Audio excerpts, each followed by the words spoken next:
it's another Tuesday.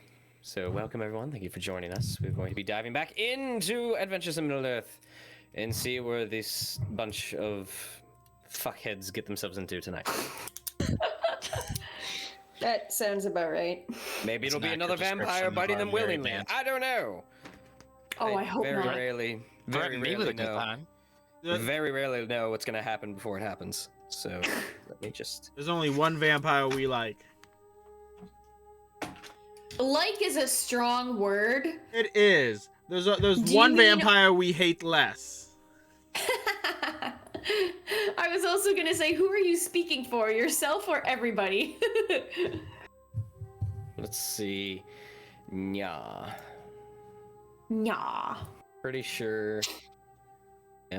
Yep. All right. It's time to determine the recap. Everybody can roll d20s. Lindsay, I believe you gave it last week? Yes, I did. Matt? No. It was not me. Go ahead and do disadvantage, please. Oh, okay. Matt had the trivia question last time. I did, and I couldn't get it. 16, 15, 13, 9. Matt! Today's lucky winner. Oh, oof. My notes are actually pretty sparse from last session, because what we did when we started was we started before Cirion and Malvhor even arrived in Pelargir. It was at the tail end of our fellowship phase. We were all supposed to arrive and meet up at Pelargir, but we had like a 20-minute interlude where Fig was just debating on shaking down the proprietor of the parlor and breaking into his basement. I was silently encouraging her from the audience, but she did not. And I chickened out. Which is the wise decision, but not the chaotic one. So you gotta live a little in this group. You don't think I'm not? Excuse me? Anyway, I don't know what I started, but we all did eventually meet up in Pelargir, where we began to discuss on the front lawn of Goldwyn's house our plan. And basically that is to pick up Melwyn and take her up to the Elven King's halls to visit Northriel, who is a renowned healer, to help sustain Merwyn. Laura was sassy with us about just standing on the front lawn and not coming in. Malvhor was a little sassy back and obviously knocked on the door when Laura was looking. But after that brief moment of levity, broke the news to Laura, and then we had to break the news and convince Goldwyn to take her only child away, far away to visit the elves. It was not an easy conversation to have, and then Merwyn had to be told what was going to happen by Goldwyn. And after that conversation, we packed up our things and began our journey with Merwyn in tow. And then we discussed for like 30 minutes what the best route to take would be to get up to the Elven King's halls. And out of the 3 routes that our DM had guessed we were going to take, we took none of them. We took a completely different route from his expectation. And Sounds we like us. we started our journey. And I remember we got through Osgiliath. We did just a very short pit stop in Osgiliath before we pushed on. And I'm pretty sure we got to the falls where there was a small path. We were able to climb up the falls to the cliff as we continued deeper into the hills and plains that lay to the north of the falls. And also for this journey, we rolled the event where it's just everything's slightly more difficult. The danger rating, the peril rating of each area we traverse is increased by 1, which is probably a good reason we decided not to cut through the forest until we absolutely had to. So the plan is to follow the western side of the forest up to the Elven Path and take the Elven Path to the Elven King's Hall. And we sort of ended midway into that journey. Did I miss anything? No, pretty much hit the nail on the head for the most part. Out of the 3 paths I had tried to predict, you technically picked half of one. Your original route before you guys decided on something was not even near anything and would have been the absolute longest and hardest one of them all. So you guys did end up coming to a better option than originally discussed. But there you go. You can go ahead and take your inspiration for this session. Ooh, I'm never gonna use it. I actually don't have any trivia for you guys this time. Oh, I have trivia. Okay. What? If you need a trivia question, I have one. If it pertains to last session directly, then yes. I have 2. I have one about Fig's background and one about Goldwyn. Which one do we want? And who's gonna answer? Well, let's see. Next one would be Cirion based on rolls. So Okay, so Cirion. can ask either one. I'm gonna give you the less obscure one and the more important question. It pertains to Fig's backstory. Oh, jeez. I'm curious. What is the name of Fig's adopted father? Oh my god. I said it once. As soon as you said it, I wrote it down. I was like, that's I know you important. did. I said it once. I was expecting you to say the mother. Nope, because I said the mother's name in the background. It's too easy. I was probably scrambling to get things ready for the journey, so I didn't catch it, but I know, obviously. That's a good one, Matt. I'm very impressed, fuck and it. thank you for Randall. listening. No, That would be funny. Don't know. I legitimately do not know. It is Adathor, if I spelled it right. I can type it in chat. I don't want to write any of that stuff down usually, just cause I want that to be told or a little bit more common for the characters. So that's. Plus, I'm a shit brought it up maker. in character. I know, did. but it's yeah, So but then, it's just the ones. Cirion would have heard it. It's kind of like in one, you're out the other, and I was like, okay, we'll meet them later, I guess. Maybe Plus, it I doesn't don't. help, I don't am know. a shit note taker, so there's that. Aw, The- thanks, Matt. The other That one makes was me gonna. feel The other one was gonna be what does Goldwyn call Merwyn? What's a nickname Goldwyn calls Merwyn? Dear heart. Yeah. She has also used that once on Malvhor. It's not just exclusive to Merwyn. Last session she didn't call me that though. She Yeah, called specifically last session, but it is a term of endearment. Pause real quick. We all disappeared our on video, stream. yeah.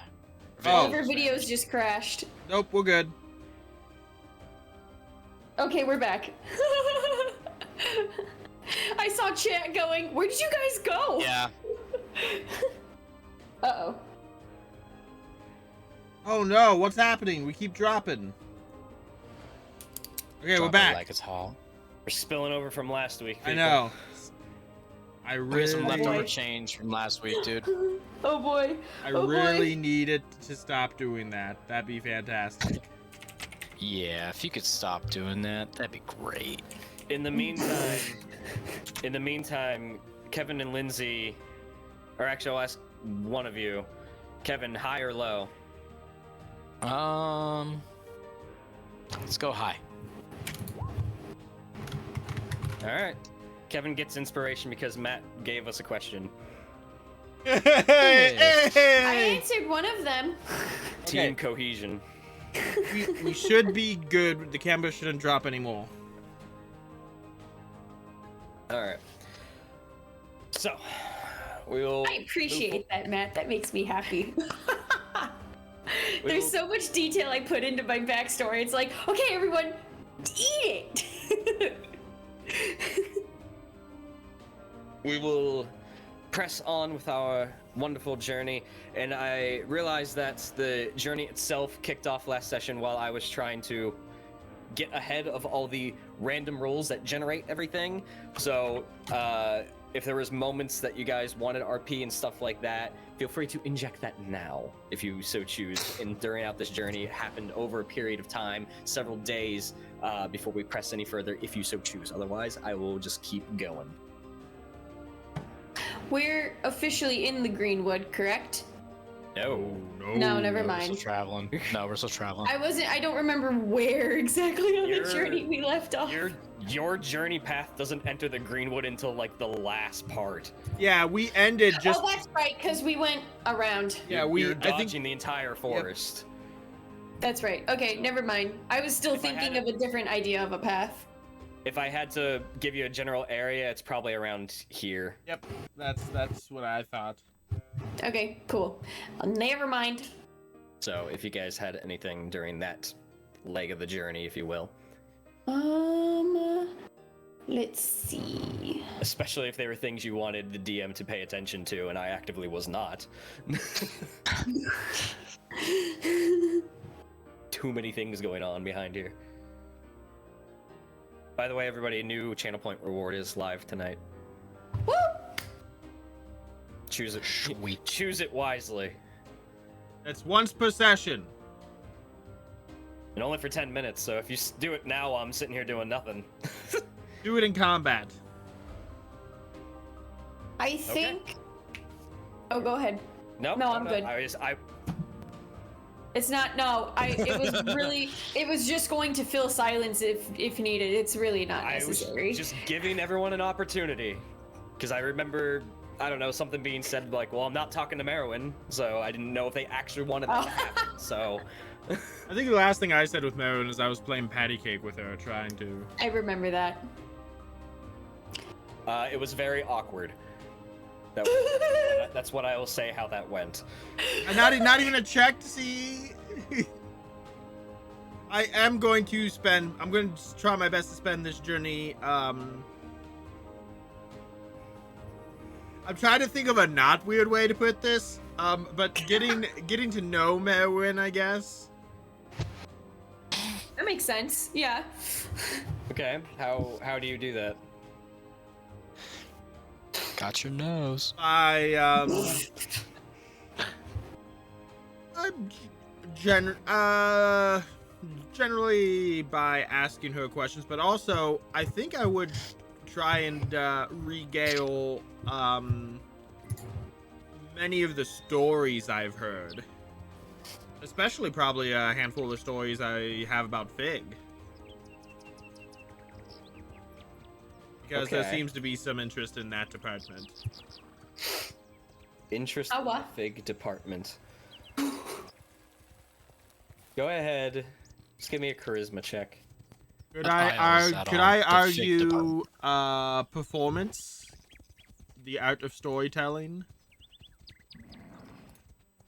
Are you only telling her stories during the entirety of this? Well, I just feel like a charisma check doesn't account for my proficiency bonus. It does not. You are correct. Oh boy. Are you I will- only telling her stories? I will focus. I will focus I will focus on stories. Okay, then you can give me a performance. I was trying to encompass if you were going to do more than just that and actually like forming conversation and bonding, then it's going to be a general check. That's why I went with charisma. Storytelling can be bonding. But with a 12, it's awkward. One session without an argumentative decision on a roll. One people. No, no. You know what? You know what? Your inspiration's gone. Wow. Oh no. One You round, fucked find up out. without saying you fucked up. Oh no. Yeah, 12 it's hard initially, having her essentially leaving home probably for the first time, at least at this distance, away from her mom, away from probably a good close friend of hers, Laura, and pretty much whole life being turned upside down all of a sudden. The first few nights are definitely awkward. It's exactly what you would expect from a child that's in that situation of just closed off, not wanting to talk, probably refusing to eat a little bit every now and again. She's familiar with most of you, but close, it's hard. There's every now and again you get sort of like a smirk or a little chuckle based on a story moment that seems to light her up a little bit, but it is hard to sort of get through to her and keep her in that mindset. She usually goes back a little bit shortly after that moment comes. Could I make her like a little like knot of like rope or something, or twine of like an animal for her? Like a. He's gonna get a natural 20 on this check. Sure. And Matt's gonna be pissed. Just go ahead and give me a dexterity check. It's not me like, I take Matt's spot. It's just more like, help her lighten up some. Make it and then give it to Malvhor and be like, here, just pretend you made it. Try it out. 14. You know what what? do you try to make? I imagine like a balloon animal, but it's out of rope instead. Get of like a bird or something. Okay. Burb. It's the bulk. Or you know of what? this A horse. I'm Go sorry, ahead. a horse. Let's say a horse. Okay. More on That's brand. what she's more familiar with. Yeah. stick to the brand. Yeah, that helps with the bulkiness of the rope you have. You learned basic knots, and you're not a craftsman by any means. And this is probably one of your first steps into any sort of artistic endeavor beyond, whittling down a stick. It doesn't come out half bad, and it's enough to sort of like the idea of a horse is there. She accepts it for sure. I'll just give her a little smile and keep riding. Imagination's half the battle. Malvhor, Yeah. did you tell her yet the story that you were planning on fixing about how I killed that wolf? Oh, I mean, how you killed a wolf when you were like, 10 years old with your bare hands? No, you forgot the stick. Oh, but it's more impressive with your bare hands. But I mean, I guess you were 10, so a stick would be better. I'm gonna have to dedicate a section of my notes to this. I was curious if you thought more about it yet. Actually, I do have a section of my notes that is labeled Feats of Vig. Oh no! And in here, I have you killed a wolf as a child with your bare hands. So let me go ahead and I can tweak that. And Wynn said to make it a warg. Oh, that's an excellent idea.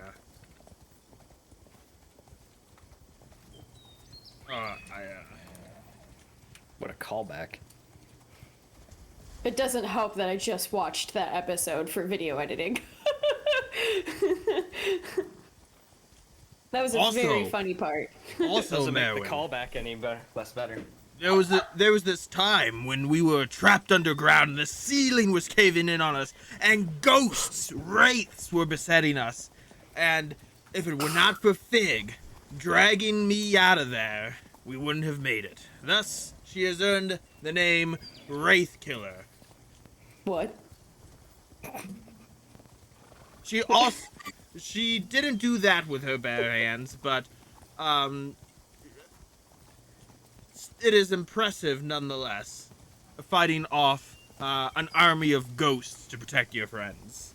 I just give you the most confused stare but I will Malvhor, we remain don't call her the silent. Wraith Killer. That is ridiculous. We call her the Wraith Slayer. Ooh, that is a better name. And I like this. We're brainstorming, workshopping.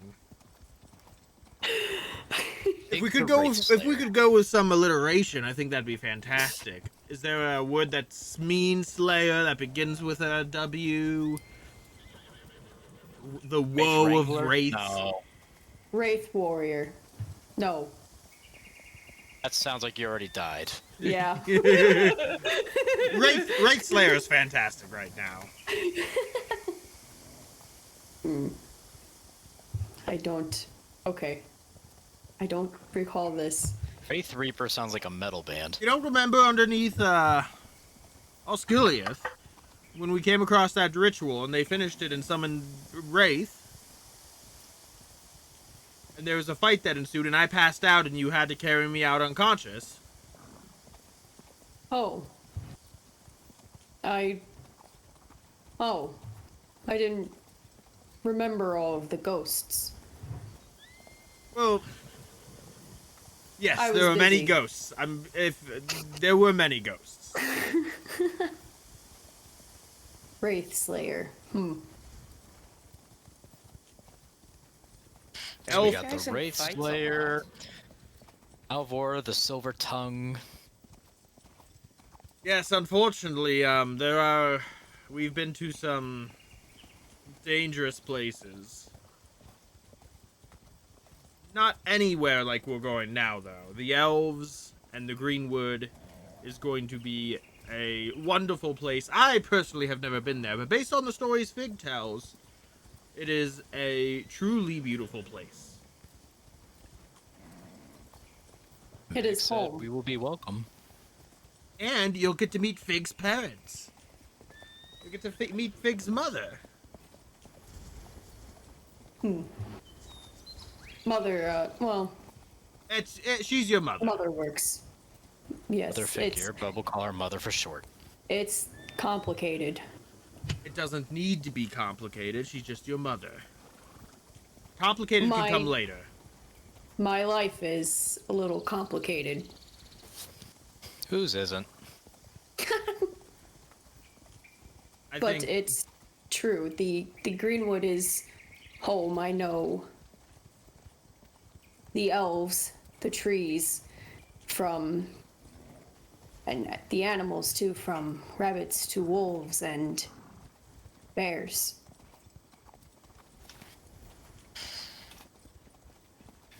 We'll be safe there. also. Big bears? No, here's the thing, Marin. Fig also possesses the ability to become a bear, so no bears will bother us. Regardless of Yeah, we should. What I think Fig, we you should show Marin sometime. I think she would enjoy it. Do I see the face Merwin makes when you say that? Give me an insight check. I suppose tonight I was going to take watch. I can do that if interested. Your rolls are Yeah, great so far. Pretty easy to see, Cirion. She's a little off-put and growing more and more concerned by the second.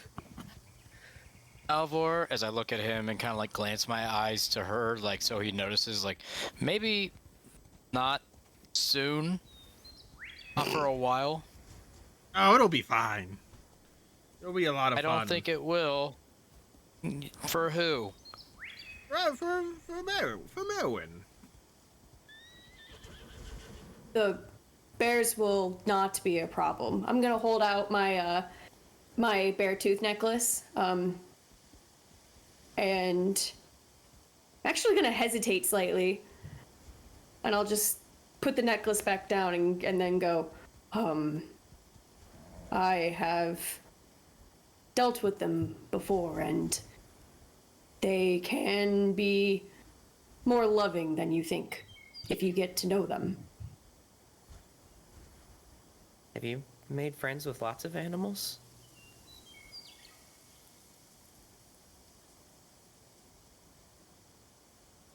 Yes, some. And When you grow up in the forest, it's survival, but connection with others is always a good thing too.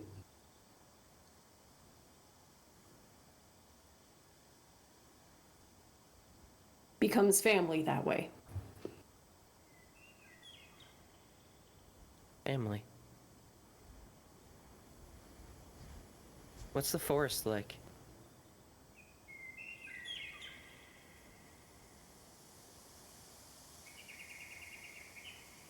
The forest can have a personality and mind of its own if you treat it right. I find it will treat you right back with the means you need to take care of yourself.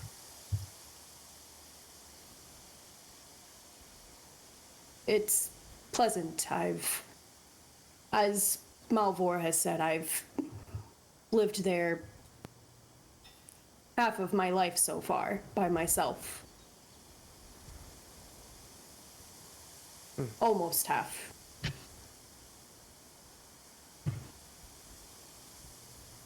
Wow.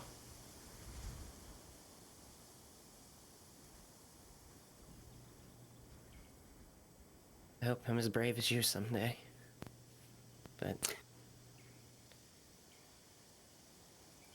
I didn't. You already are. I kind of cowered and ran when Laura took me hunting.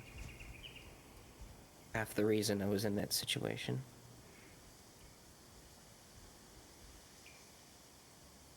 I'm gonna leave that open for someone else to respond.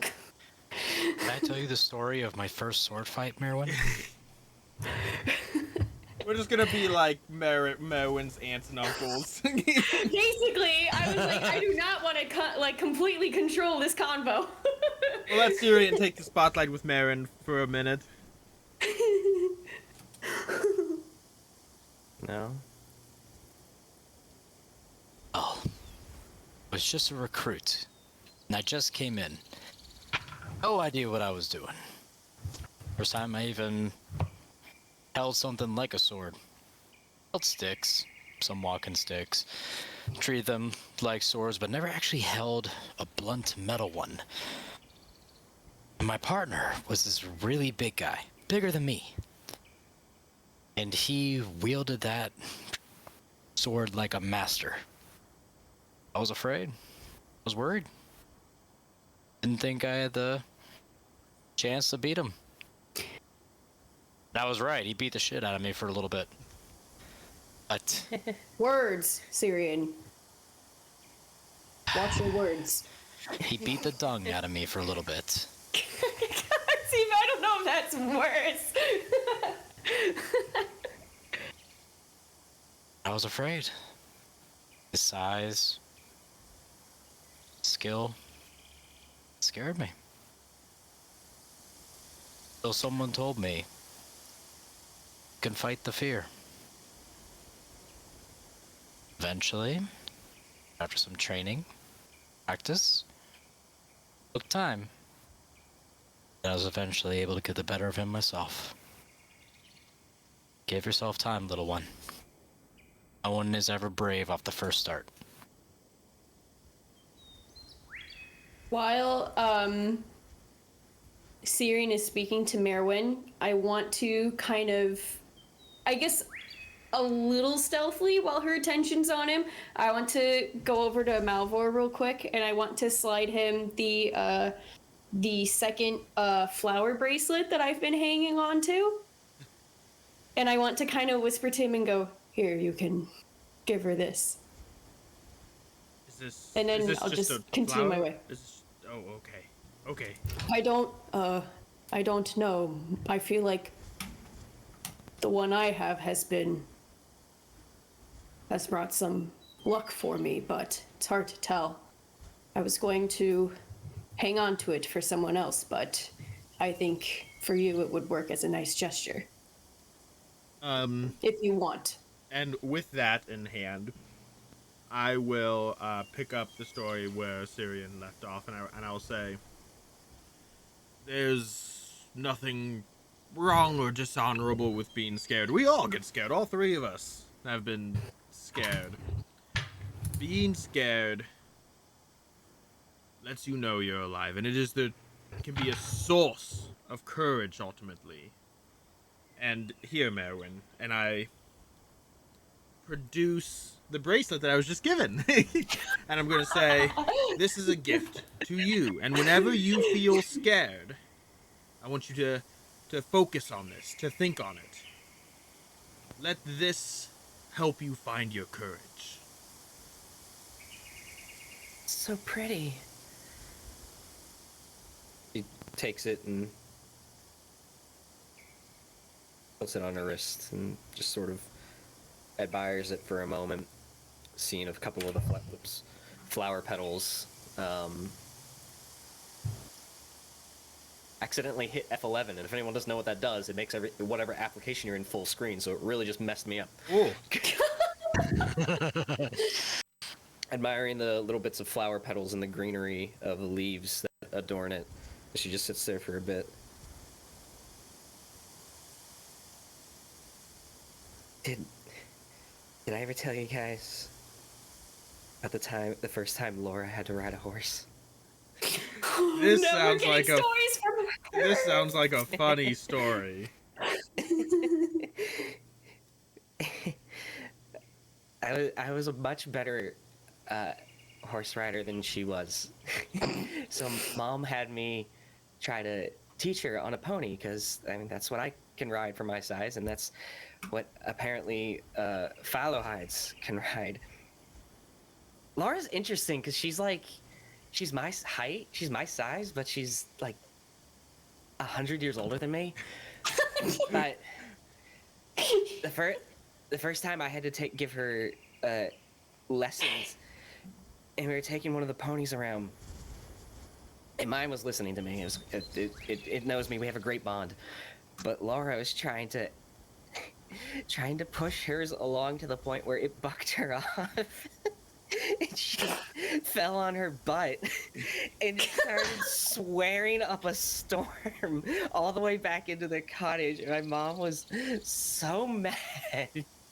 She was more concerned that the horse was injured, but I couldn't stop crying from laughing. Oh my god. I can see Laura doing that. I can hear Laura's mouth from here. I'll be honest, I don't understand her sometimes with her accent, but I miss her. A big sister to me, and I miss home. You'll be back before you know it, little one. Okay. I try. I promise not to be a burden. Oh, you won't be. Okay.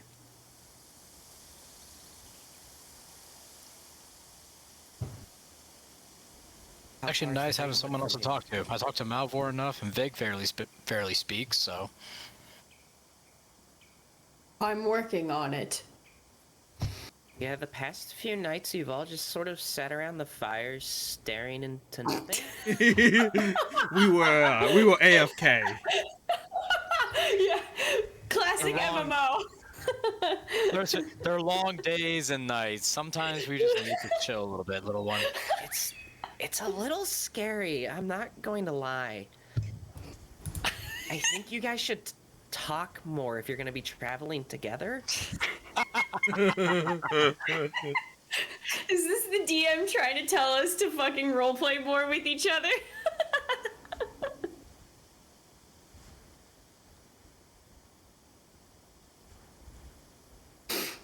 Well, well, still, I think we're about halfway there. And look at that, kid. We're already halfway to our destination. We'll get there before you know it. Force will be coming up soon. We won't go in it for a while, but you'll see the tall green trees of the Greenwood, and you'll see the peaks of the Misty Mountains rising to kiss the sky. Okay. And when you get home, you're gonna have the best story to tell. How many people do you know have seen the elves?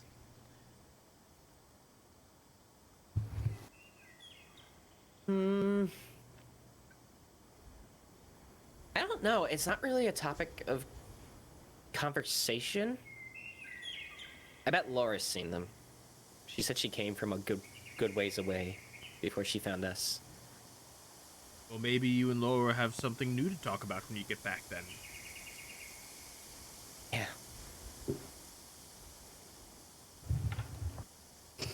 I think I'm gonna go try and get some sleep. So. Okay, thank you. Bye. Good night.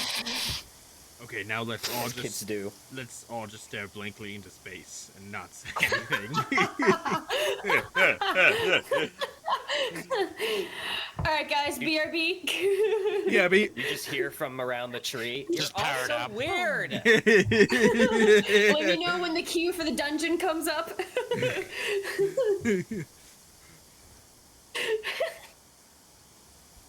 It's funny.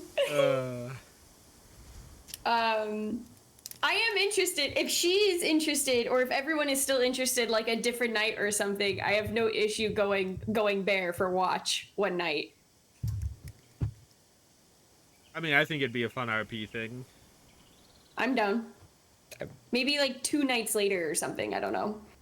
Okay. Good Sure. night, lighthearted. So you guys continue onward for a bit until you get more into a bit of a grasslands plain between the river and the Greenwood, and you set up a camp for the night. You're all just sort of gathered around the fire. I'll approach Malvhor and Merwin because I'm assuming the two of them are like attached. Well, whether Marin wants to be or not, I don't let her stray too far away. Right. Would you like to see? This sounds weird now. Me as a bear. I hear her say that. Yeah, you're all around. Yeah, the I mean, same fire. I'm not being secretive about it. It's just more like Okay, well, you just said you just went to them, and I wasn't sure if you're trying to be like quiet or something. no. We I wait was till just approaching Malvhor. them. We wait till Cirion goes off to take a piss.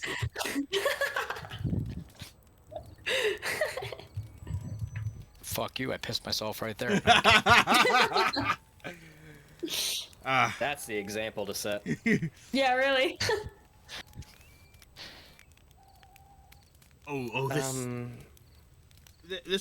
This will be great.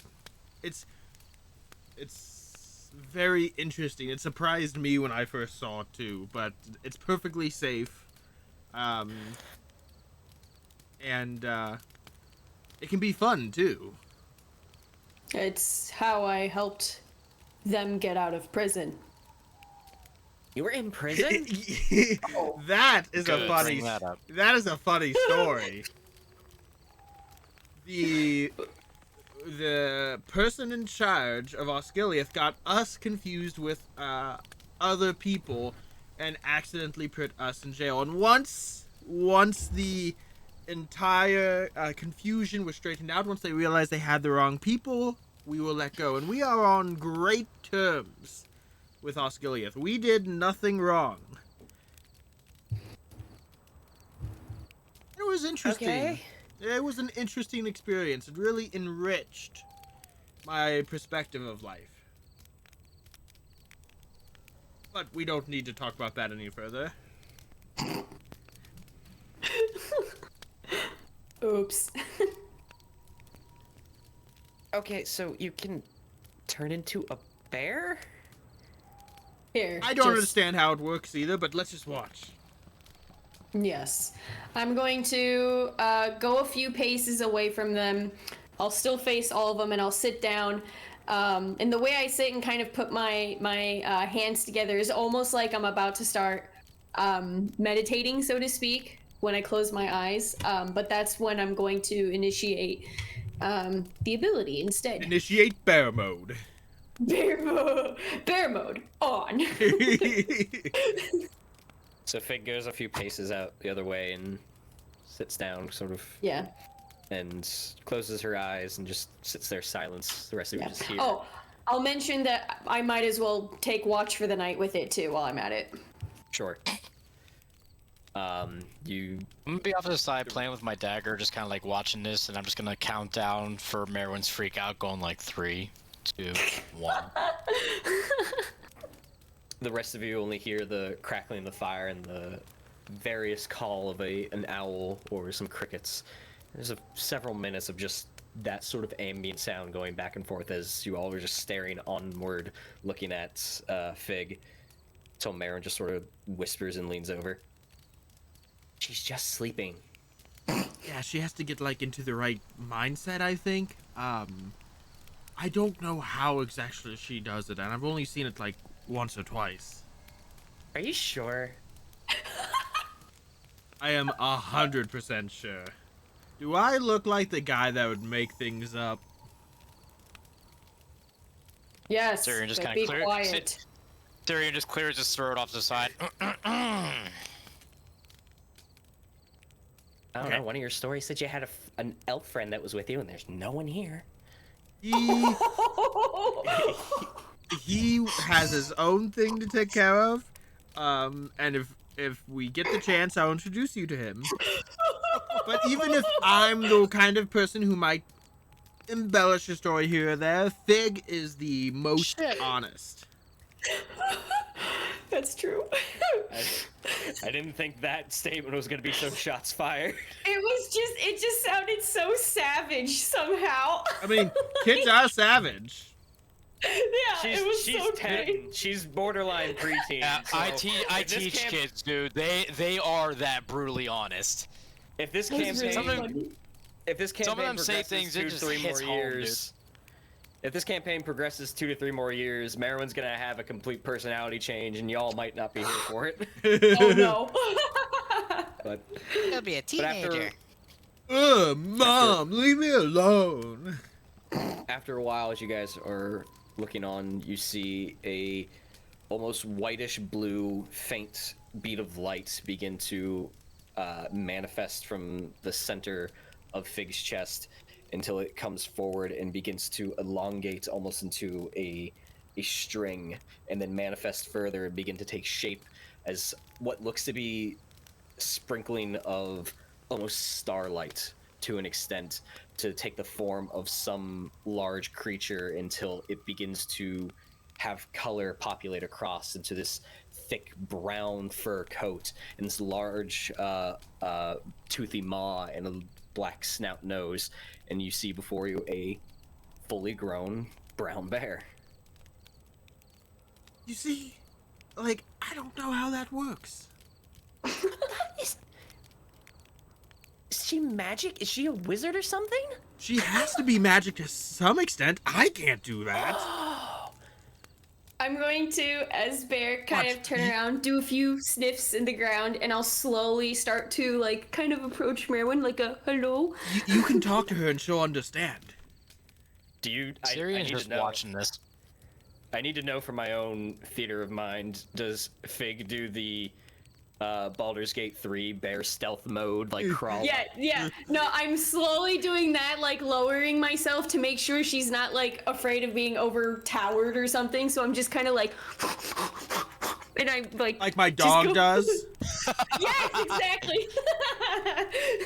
And I'll just look at her with like the big brown bear eyes. Is it initially as you're approaching and you can, in the sniffing and the rustling of the grass, she does like take a few steps back, like it's almost like that anticipation of Right. like, what's gonna happen? I don't know. And she almost Remember your tucks bracelet. a little bit behind. She tucks a little bit behind you, Malvhor, but you place your hand at her back and tell her to remember their bracelet, and she goes, and takes a step out and shakingly holds out a hand. Aw. It's just hovering there, Fig. Alright, I will slowly kind of like raise my head so like her hand kind of like, you know, like what any pet does where it's like, oh, hand, pets. Yeah. You sort of nuzzle up and move her Yeah, hand. I'll She's nudge like, too. She's like tightly locking her eyes closed until she feels the warm, soft fur at the center of the brow, and she goes,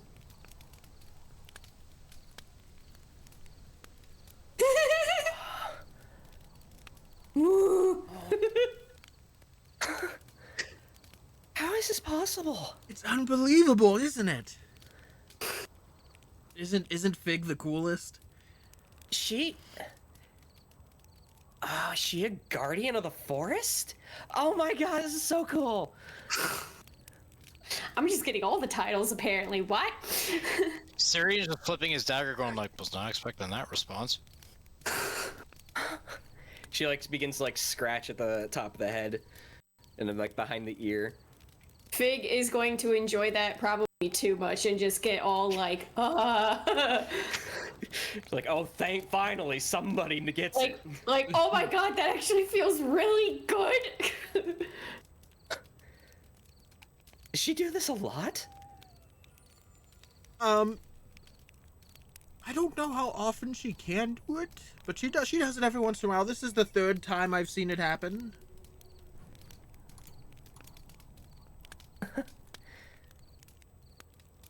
She I actually, would believe this. when we came to rescue you, she was able to find you using her bear form. Really? I'm gonna like, as he speaks to her, I'll just kind of like nudge against her a little bit and just like, you know, kind of cuddle a little. There's a moment where Merwin breaks her attention from you, Fig, and sort of looks back, just sort of behind you guys where you've hitched all the horses, and like actually studies them briefly to see if they're reacting to a potential predator being so close to them. That's a good point. Good job, child. I didn't think about the horses. She studies them a bit and just looks back at you. Horses don't seem to care. I'll follow her gaze, cock my head a little, and I'm gonna just kind of like bear waltz to the horses and see what happens. They start like sidestepping, like okay. They get initially a little uneasy, but they, for the most part, there's just something about it they don't find near as alarming as probably one would expect. Alright, I'll study them for a bit, then I'll look back at the others, do, I don't know, some sort of like, like I'm leaving, and then I'm gonna go do my perimeter check. And there she Yeah. goes into the night. Okay. Are you... But my body is still there! Yeah. That's another thing. That her body remains. Fig's actual physical form always remains, but the bear itself is moving to your guys' eyes independently. Fig, are you utilizing this ability to its fullest extent, or are you just merely doing a perimeter? Let me reread this really quick. Let's see, so explore an area within 3 days travel. Yeah, I will spend as much time as I can exploring, I guess, as much of the area as I can to make sure like we're not followed, there's nothing weird nearby, there's nothing of threat or anything potentially, and that everything is hunky-dory. So I'll use it to the full to just put it easy. So I guess my question for that is, like, you can explore in a region up to 3 days travel away. Are you exploring anything in particular to get lay of land, or just in your immediate vicinity?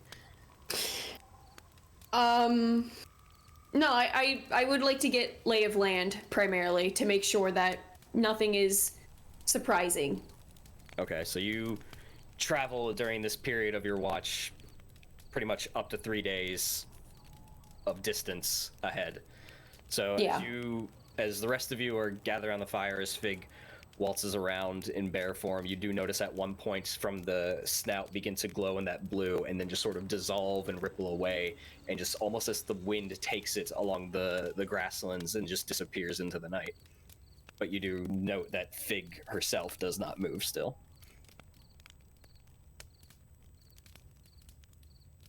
Fig, go ahead and give me a perception check. It is night. So...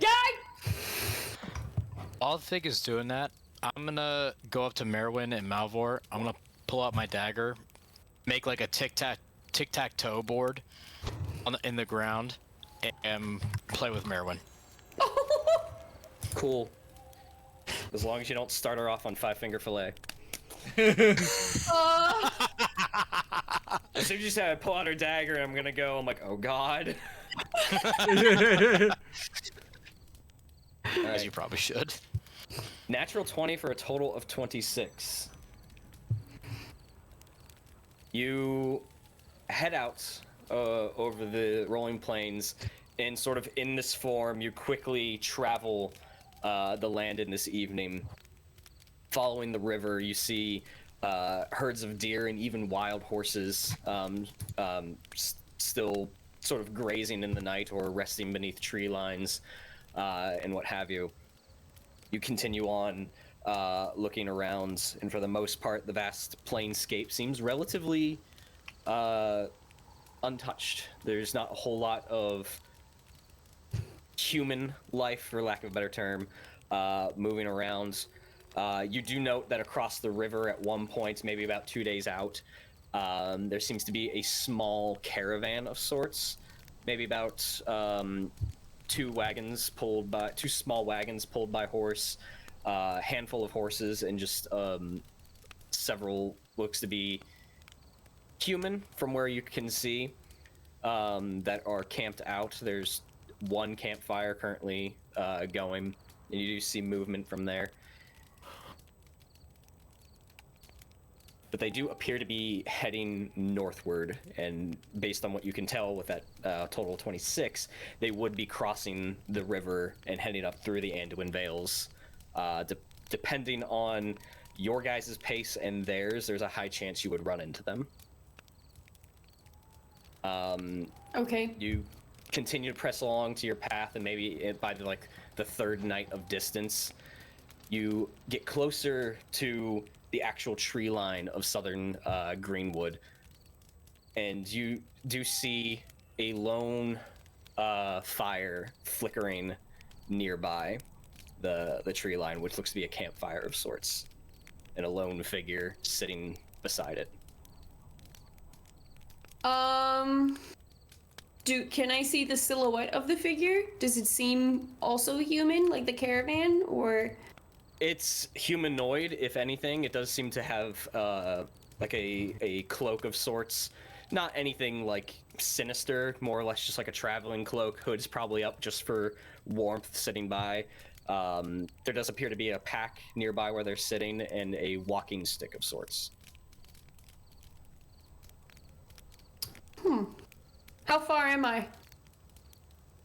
You could definitely get closer if you would choose to.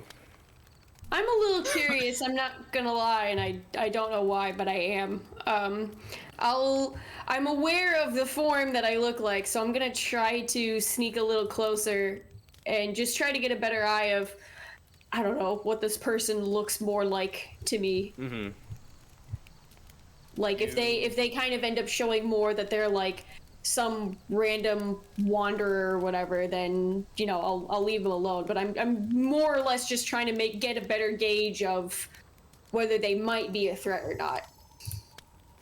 You edge yourself closer while moving as a bear, and you get around to an angle to get a better look at the face. And you see that the walking stick that they're sort of crossed in their arms sitting actually bears more resemblance to a staff. And the face to you is highly recognizable, as this appears to be Awendel. What? I'm gonna lose all focus and just go, whoa, and just like start running to him. He shoots his head up as a bear comes trampling towards him, and you just see him stand up and hold up the staff to his side, but you see no immediate alarm. He doesn't appear to like take any sort of defensive stance or anything like that. He actually seems to welcome the approach, as you just hear a laugh in the air.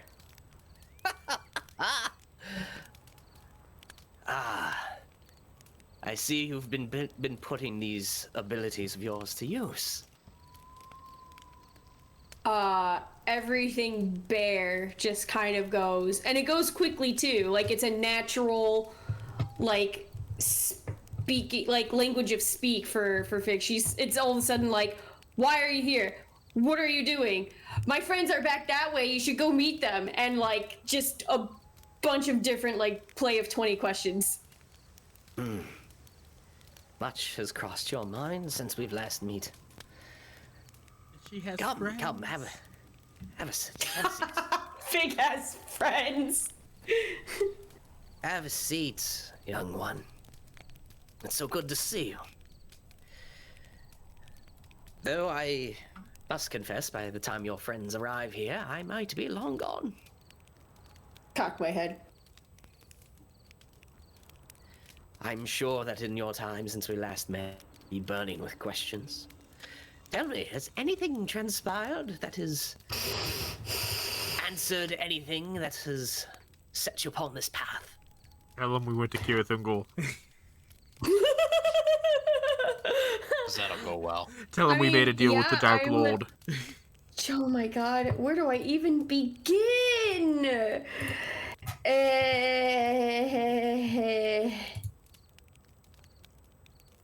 I'm going to, I'm going to talk about how the music has changed, how now it's more like almost like a symphony in a sense of other instruments, how it's become discordant, especially when Mordu's around. I will mention, can I do all this in bear? You've noticed that there is like a bit of a telepathic link between the two of you. Oh. Okay. Then yeah, I'll mention all of that. I'll mention what we're currently doing thanks to Mordu's stinky bitch ass, and I will Big language. I know. Why do I have to watch it? But I'm also going to talk about the music, especially seeming to speak more about like the voice, or that I learned that the voice has like other names potentially, like giver of fruits and protector of plants and ordainer of harvests, and in all of that kind of big summary I'm going to give. I'm going to stop and basically go, who is the voice still? Like, what's their name? Who are they, and why me, and whatever. Of course I know.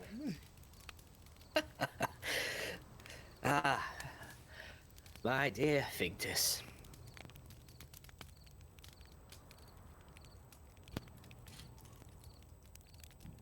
So you have done a bit of research to understand who my patron is. So it appears you are heading in the right direction, and of course I know who they are. But this isn't about me. Oh, don't give me that. Think of your parents. And think of who you are. And the path that you walk. You have done well to consider all things and assess the situation. But this is a trial. It wouldn't be much of one if I just gave you the answers. I'll then ask, what am I supposed to look for next then? Perhaps you're asking the wrong question. Gruff. That's a horse. Whatever. Now, I know Western is not your tongue of choice. So how about Cinderin, as he switches to Cinderin to converse with you? You have all these names that are allegedly tied to one individual. In this music, you say it changes and becomes discordant when around this Mordu.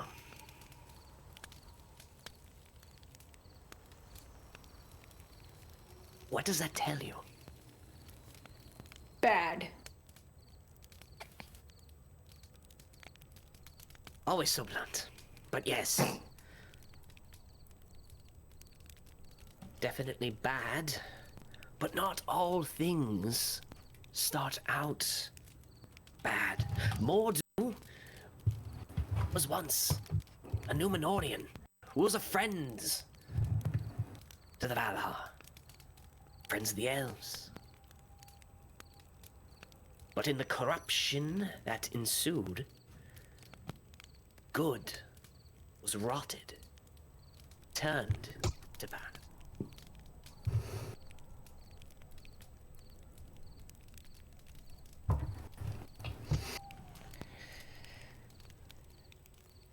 What you need to find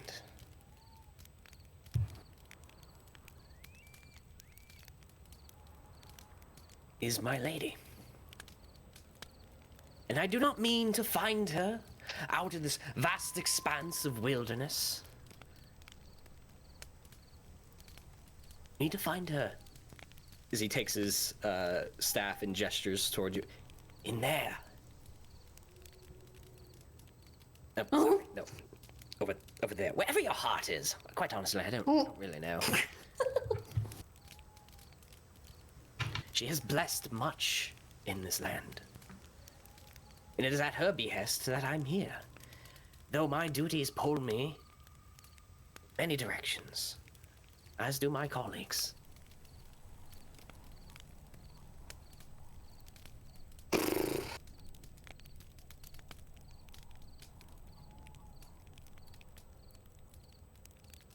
I feel more confused than ever now.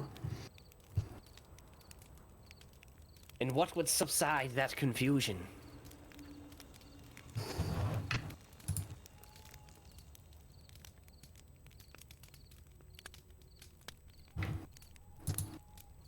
I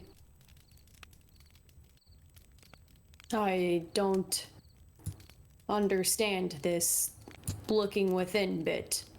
I'm used to answers being outside. Not easy to find. Something to physically find. Self-reliance. Would you say you're that?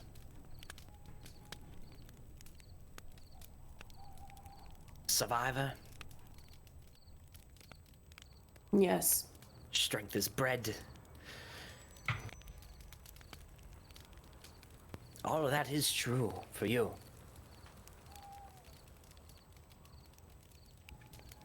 But it's not that strength my lady desires, and quite honestly,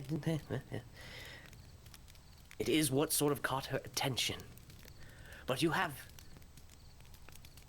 the potential to be so much more and be a protector of this world. And if things are the way that they appear to be, things are coming where they're going to need you.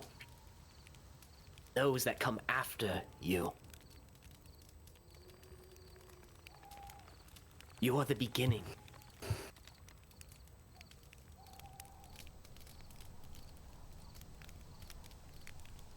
But this is no longer about just you. This is about all of Middle-earth. And not all of us are blessed with foresight to understand the things to come. But we can understand the things that may come. And the free people of Middle-earth are going to need help. Vigdis.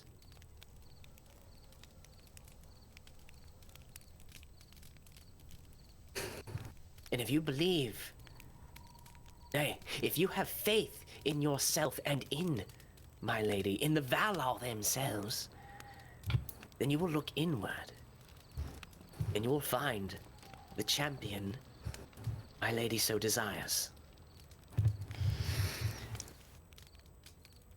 I see.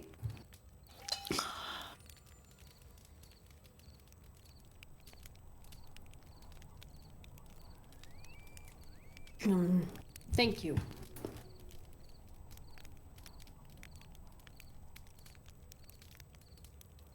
Quite welcome. I can give counsel. I can give advice. I am forbade to give answers. Do you have advice on vampires? What? Yeah.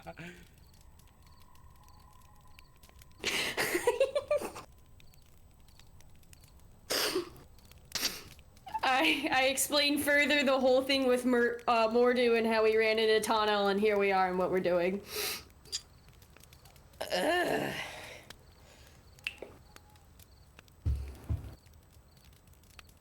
Unfortunately, their behavior and relationships since the fall of Morgoth, and even Sauron to that extent, they have become more of an independent people, though very few in number. But if they are independent and might not fully align, they might be able to appeal to them. As much as the history books like to convey, not everything is black and white, not everything is absolute.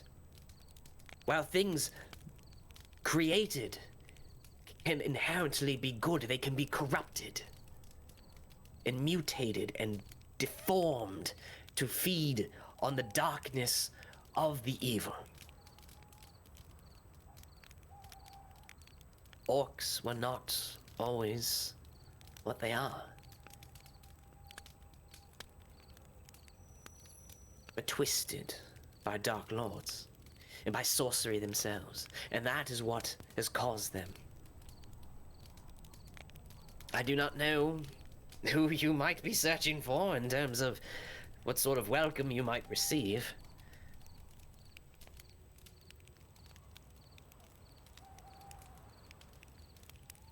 But there's a chance that they are merely a pawn, and that there might still be something there within them. Though, that also could be long gone. Morgoth was very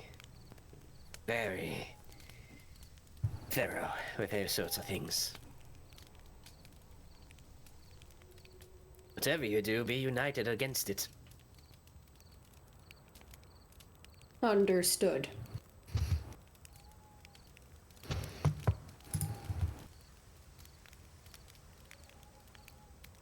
Anything else I can help you with?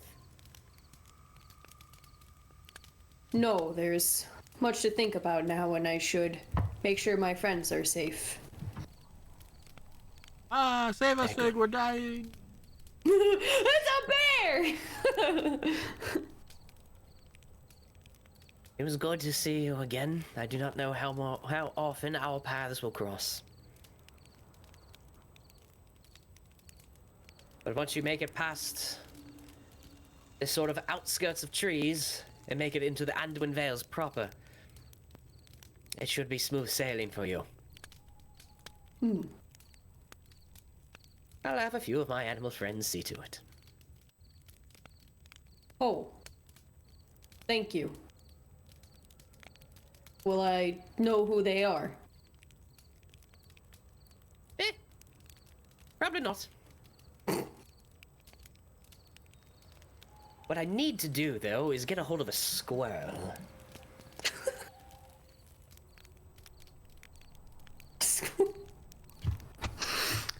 Why? I don't know. I think they'd make great messengers. Oh no. Wait. Is this mafia squirrel? Precursor. But look within, Fig. You have questions. And you're either not asking them, or you're avoiding it. Have names. Find the one. You have points of interest.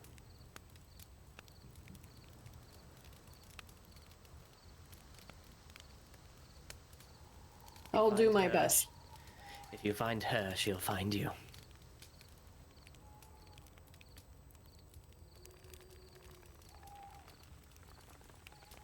Thank you. Again. Safe travels. And I'll turn my bare butt around and make my trek back. There's in the animal, right? Yes. I mean, Kevin. also, Making sure. I'm pretty sure that bear's not wearing pants, so I believe it's true in both Why cases. ask, but now all of a sudden I'm the bad guy. God damn.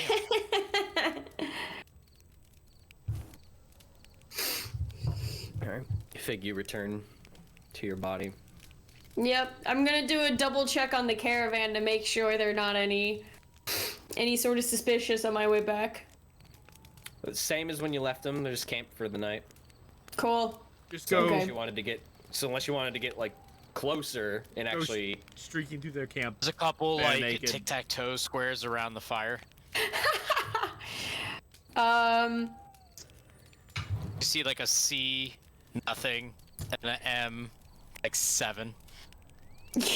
I guess I'll get a little closer just to see what kind of caravan, I guess. okay, give me an Long investigation check. Oh no. Crash the caravan, crash the caravan. That sounds about right. I'm about to get poked with a sharp object. Are you being stealthy? Caravan crashers. I wasn't thinking about it, so I guess no. Okay. We'll say you get as close as you can, as it is. It's on the other side of the river, but being a spirit Yeah. form, you can pretty much jump around if you so choose. 2 wagons filled with various sacks and barrels. Handful of people maybe camped out, maybe upwards to 12, and that many horses as well. It's a big caravan. Go say hi. You don't see any. Nothing looks nefarious. Not with an 11. Damn it. Get closer. Alright. Get closer. Do it.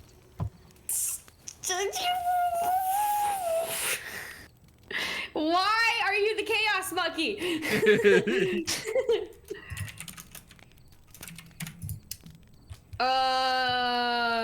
No, it's fine. I'll feel like I've gotten as close as I can get without causing issues, and I'll make it back to the group. Okay. You come back to your body and sort of flutter your eyes back open, and they're all immediately adjusted to the night. You come back to the fire and you see various markings in the ground. Cirion sort of propped up against a tree with his head rolled back, and Merwin sort of like leaning up on her cheek on the ground, just looking up at him. You're really bad at this. I haven't had much practice, okay? What? It's a game for kids. What is this? Did A game I learned in the army. you know that there's a strategy to win this, to never lose this game? You might not win, and you might end it in a draw, but It looks like we're Yeah, drawing. is there?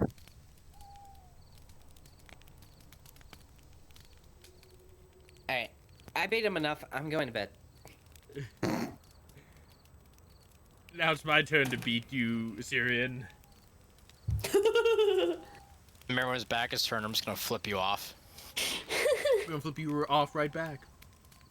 I got a finger too, buddy. How is this a game? You You try to get 3 in a row, and then you make a line through it, and you win. and then you tease each other relentlessly. It's all good fun. Oh. It's a weird game.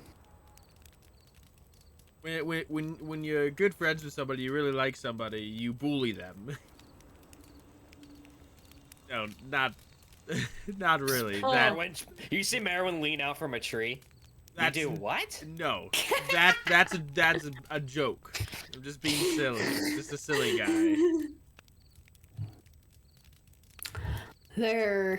I did see something. There's a caravan of a large group up ahead. We may run into them depending our pace of travel. From what I could tell, they don't seem harmful by any means, but we can always be careful. It doesn't hurt to be careful.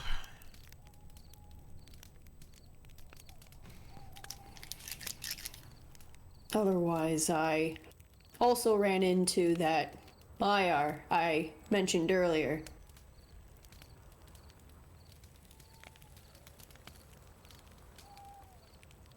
And which Maya is this again?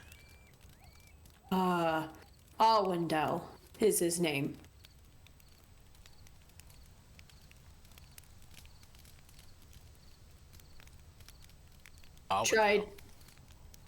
Yes, I tried to ask him more about the music and the voice and vampires even. He was surprised by our involvement with vampires, but I did not get too much information on any of that other than to look within, is what he said.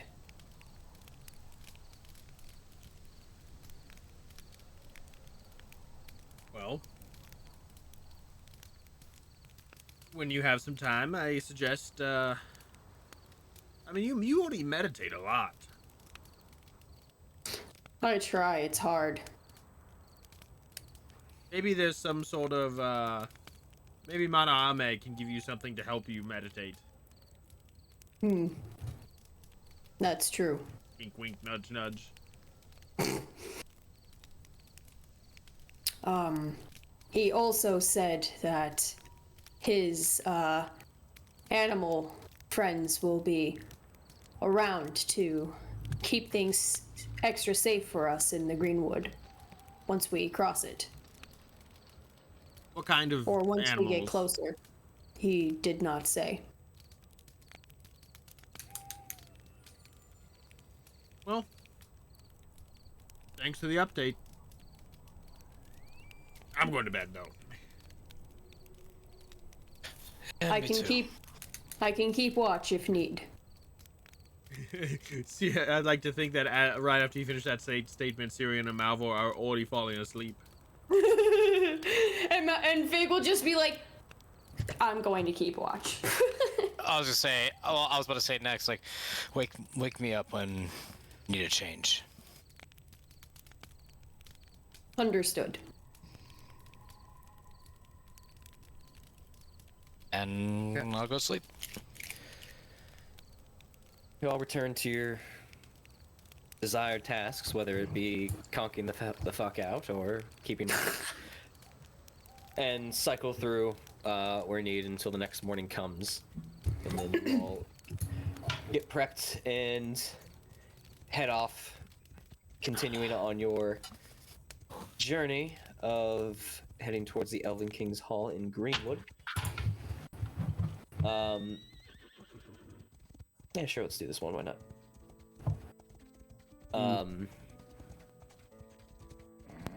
You guys press on maybe about a day or so, continuing on through your journey. And eventually, as you guys round a bend of the meandering river Anduin, Cirion, I need a perception check. Yay, rolls! Say, am I watching already? Your scout. Oh. So the scout needs a perception check. God damn it. Hold on. Fucking, I'm burning inspiration for that. Heyo. I feel like we need as much perception as we can. That's better. 14.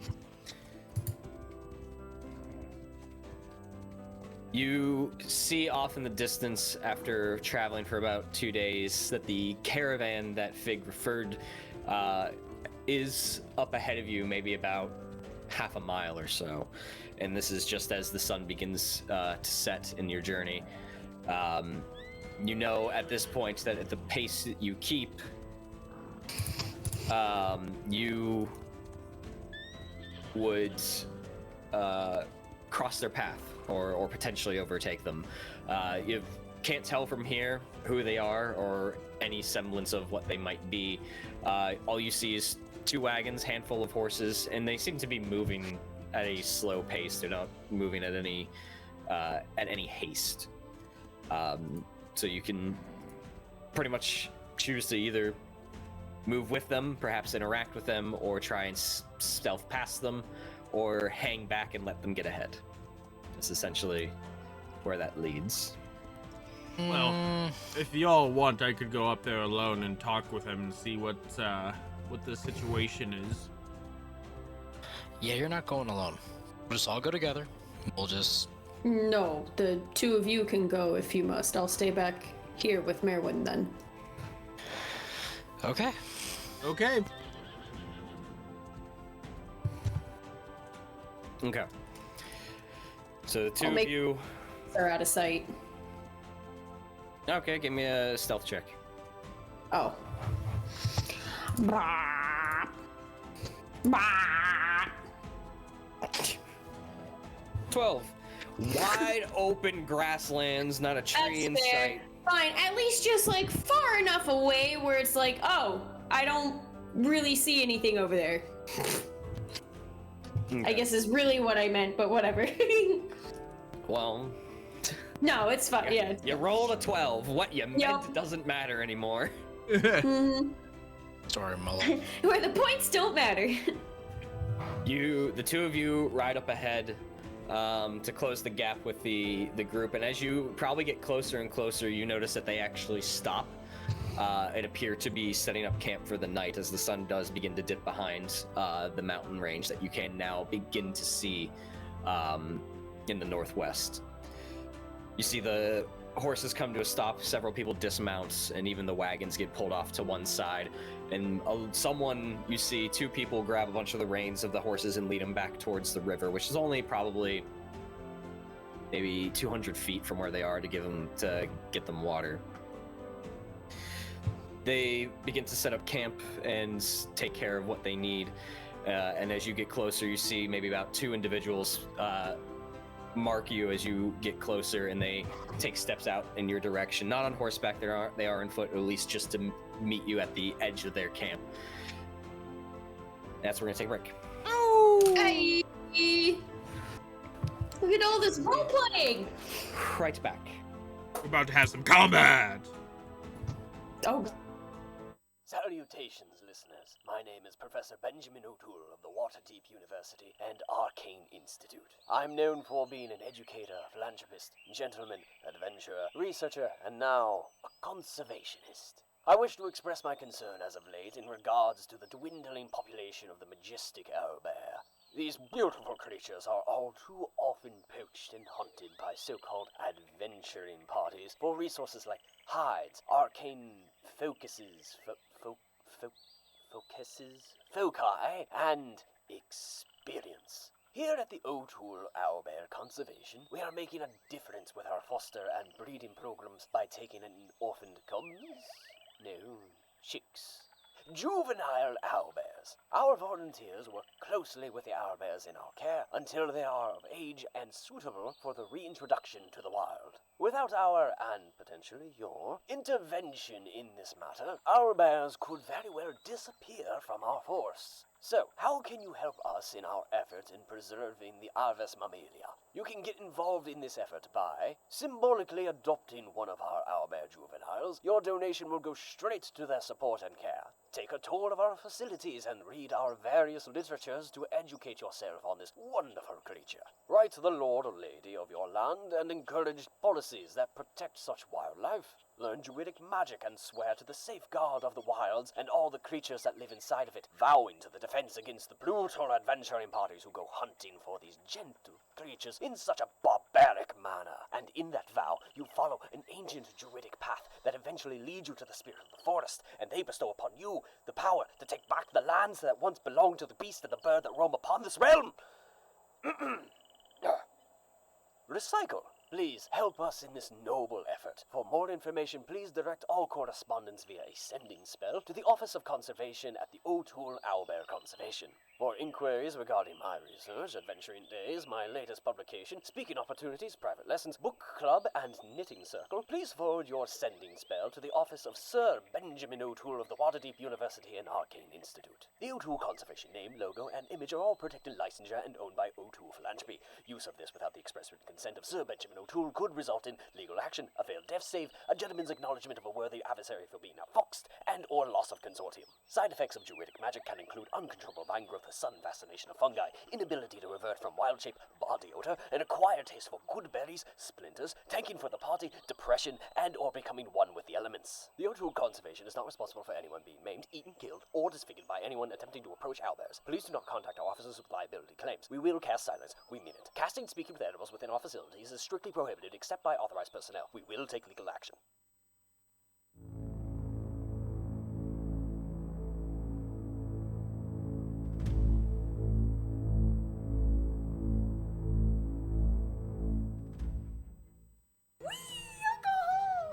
Ooh, I'm a bear, I'm a bear, I'm a bear, I'm a bear. I'm a bear, I'm a bear, I'm a bear, I'm a bear. Haste. I'm a bear. Pack. We need Right. to leave. I'm a bear, I'm a bear, I'm a bear. Look at me bearing around. Burn!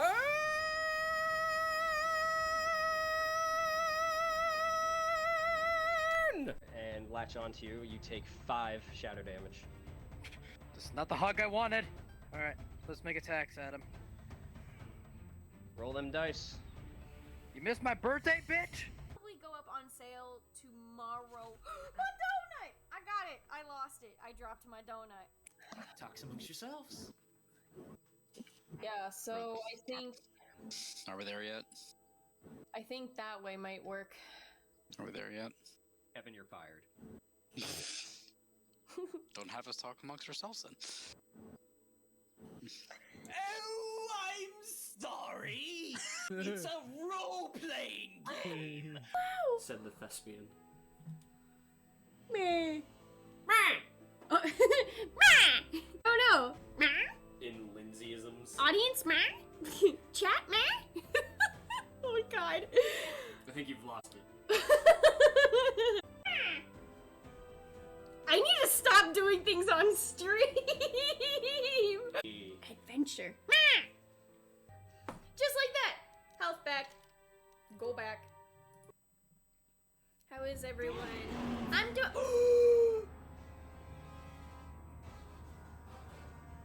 Why are they back? You hear something. Thank God I am half in the tank.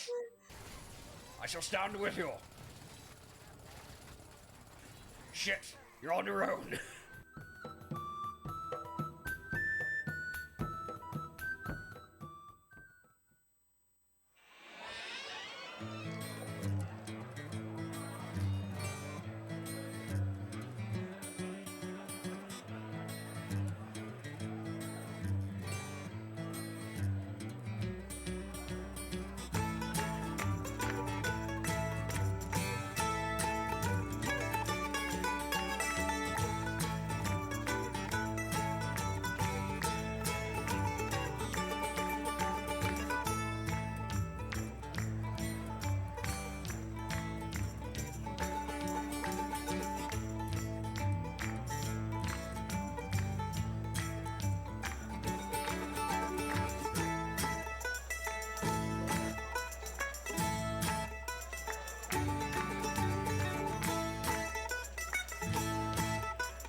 Hail, adventurer. Are you a dungeon master with a desire to transport your players to fantastical settings? Perhaps they are deep in the dungeon of a mad lich. Fools, you've intervened for the last time. Let's see you survive my fireball. Or perhaps the party has just come across bandits, and the Goliath monk releases a flurry of blows and a stunning strike to gain control of the conflict. Nice rolls on the attack. Or maybe the party is taking a breather after another difficult quest. If this sounds like something you want at your next ttrpg session, then head over to battlebards.com. By subscribing to BattleBards Prime, you get the ability to immerse your players in your campaign. You'll get complete streaming access to the libraries of both BattleBards and Platemail games. And whether your game is in person or virtual, you won't be limited, as you will have access to a caster and a mixer to be able to broadcast the tracks to all of your players. And of course, if you want to download and keep any tracks, then you get 20% off all in-store purchases. So what are you waiting for, adventurer? A quest posting at the local guild hall? Get over to battlebards.com and subscribe today, and use the coupon code ADVENTURE at checkout. Stay proficient, adventurers.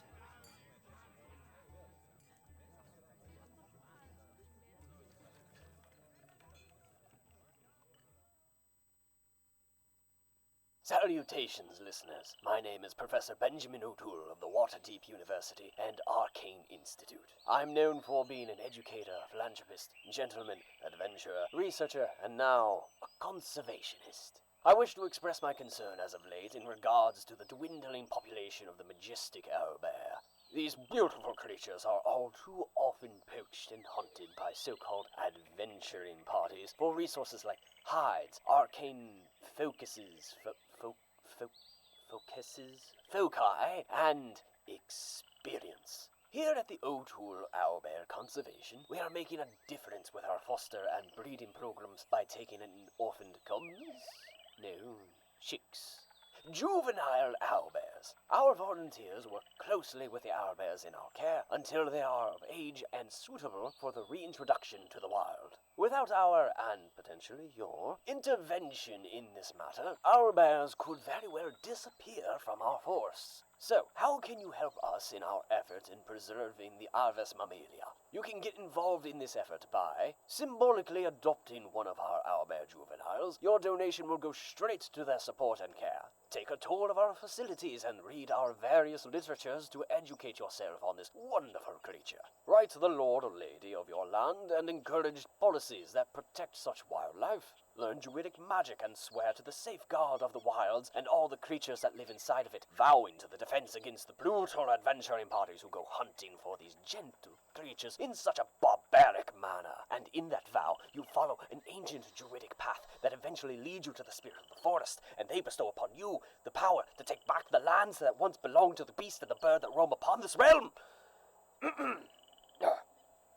Recycle. Please help us in this noble effort. For more information, please direct all correspondence via a sending spell to the Office of Conservation at the O'Toole Owlbear Conservation. For inquiries regarding my research, Adventuring Days, my latest publication, speaking opportunities, private lessons, book club, and knitting circle, please forward your sending spell to the office of Sir Benjamin O'Toole of the Waterdeep University and Arcane Institute. The O'Toole Conservation name, logo, and image are all protected licensure and owned by O'Toole Philanthropy. Use of this without the express written consent of Sir Benjamin O'Toole could result in legal action, a failed death save, a gentleman's acknowledgement of a worthy adversary for being outfoxed, and or loss of consortium. Side effects of druidic magic can include uncontrollable vine growth, sun fascination of fungi, inability to revert from wild shape, body odor, an acquired taste for good berries, splinters, tanking for the party, depression, and or becoming one with the elements. The O'Toole Conservation is not responsible for anyone being maimed, eaten, killed, or disfigured by anyone attempting to approach owlbears. Please do not contact our officers with liability claims. We will cast silence. We mean it. Casting speaking with animals within our facilities is strictly prohibited except by authorized personnel. We will take legal action.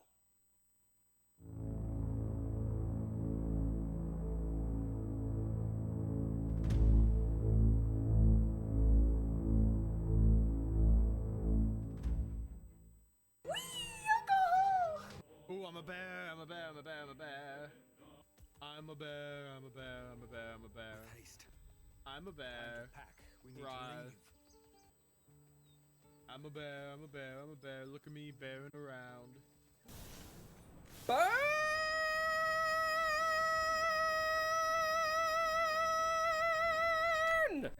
latch onto you. You take 5 shadow damage. This is not the hug I wanted. Alright, let's make attacks at him. Roll them dice. You missed my birthday, bitch! Probably go up on sale tomorrow. My donut! I got it. I lost it. I dropped my donut. Talk amongst yourselves. Yeah, so I think Are we there yet? that way might work. Are we there yet? Kevin, you're fired. Don't have us talk amongst ourselves then. Oh, I'm sorry. It's a role-playing game. Said the thespian. Meh. Oh no. In Lindsayisms. Audience meh. Chat meh. Oh my god. I think you've lost it. I need to stop doing things on stream. Adventure. Just like that. Health back. Go back. How is everyone? I'm doing.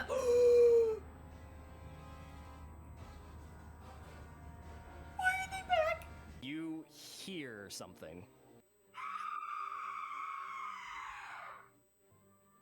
Thank God I am half in the tank. I shall stand with you.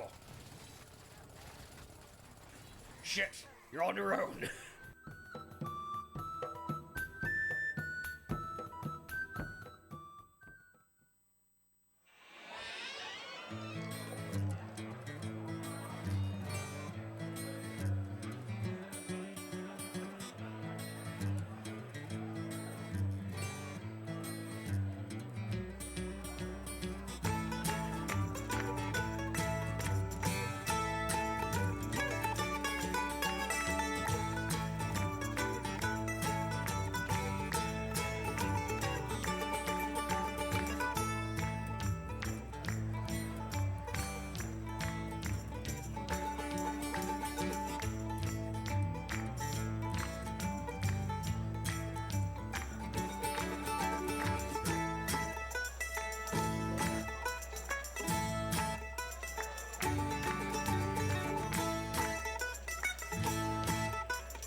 Well, welcome back.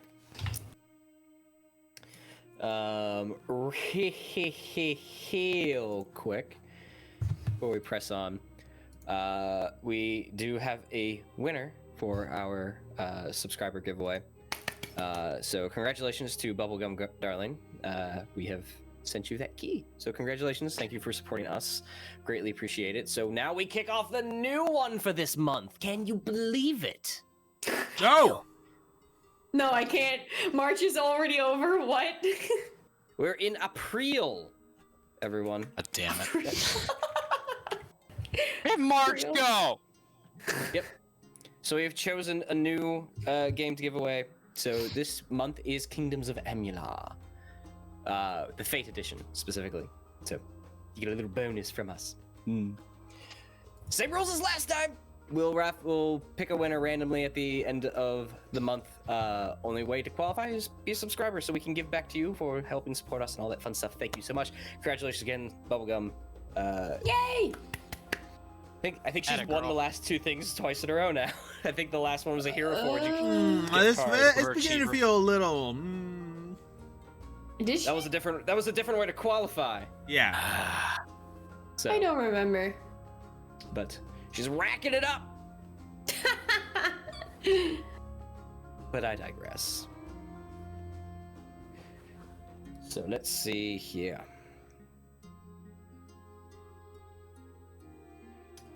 Where are my notes? My notes. Ah, there they are. Fade this track out. So you guys approach this encampment as it is just being slapped together as the night begins to fall. Oh.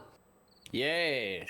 While I'm alone with Merwin, I wanna use my vigilant senses feature to be able to look around and see if there's like any danger nearby or whatnot, like ambushes. It just says you begin to sense when danger is near. You have advantage on perception ability checks when seeking to detect nearby enemies or ambushes, but you cannot be blinded, deafened, or incapacitated.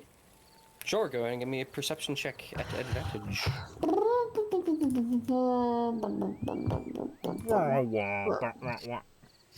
Okay. Wait, it's dark? It doesn't matter. You already have advantage. Yeah. No, So- it would have then been the like the kind of like like an expertise bonus too, but it doesn't matter now. Go with it. 15. Okay. Hanging back to just keep an eye out in this vast grasslands. You don't sense any sort of encroaching predators or enemies or anything like that. The nature here seems to be fairly calm, so there doesn't seem to be anything nearby that's of any immediate threat. Okay. Is Merwin on the same horse as me now, if we're together, or That's up to you. will she be... Okay. I mean, did you guys hand her off? I was under the impression during this journey that she was sharing a horse with Malvhor. I mean, she was, but I'm not bringing her to the camp. We already established. then- So, We already Well, established let's she have her stayed been- back with Fig. okay. I'll just would have been like, whoop, have her sit next to me in front of me, and at that point, since I'm significantly taller, I'll still just in case kind of like hunch over her a little slightly to make sure that like my whole like arms and body are kind of like still a protective barrier of sorts around most of her. The bear rear. Ah, Okay. I take DM inspiration away from you, DM. I have infinite You inspiration. can do that. So... No. I can pretend like I can, though. Pretending's Yeah. half the battle. I was say, I guess anything can be done with confidence, says the fighter. Yeah, really. So the two of you ride up near the edge of this encampment as two sort of middle-aged looking individuals, sort of like a dirty blonde hair and scruff, mostly in cloth and hides. They do have a bit of almost scale mail sort of underneath them a little bit, and they are both have a spear in hand. Old riders, what brings you here? What brings you so close to our camp? Your camp brings us so close to your camp. Silver Dog Malvhor. Let me What? I'm You not see one like lean into the other. Bit of wandering madness already, I can tell. I don't know what to say. It makes sense. Let me No! It does, because we came to their camp because we were interested in their camp. It's just funny, that's all. It is. It is funny, but it's like, just go on. Let me offer some further explanation. We were traveling our own path, and we saw your camp in the distance, and we've come to see if it is friend or foe that lies ahead of us. Well, it'd be bearing the same question to you. Who approaches, friend or foe? Oh, ideally, friend. Give me a persuasion check.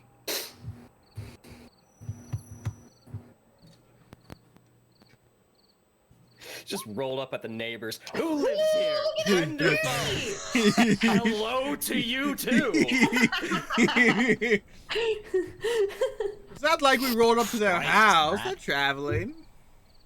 Maybe they're nomads. Their houses everywhere. House is where the heart is. True. Got deep. 30.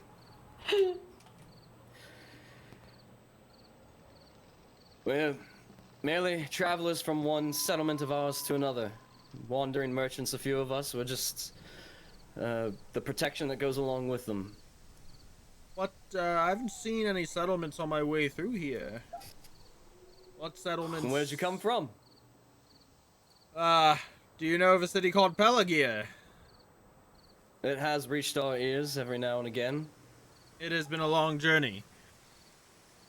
Far south of here.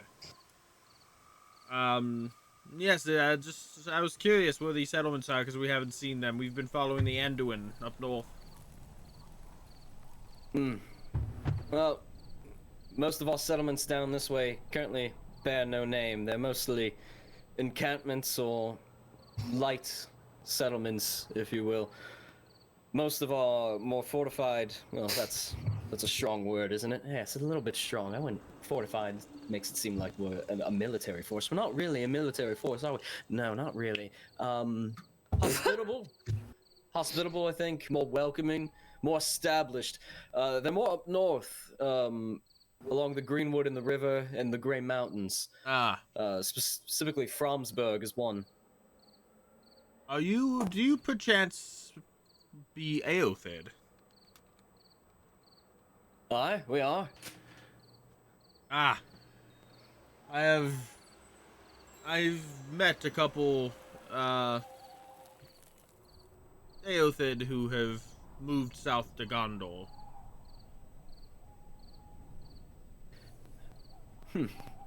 I've heard a few of our people have been scattered ever since the War of the Wayne Riders a couple decades back. I've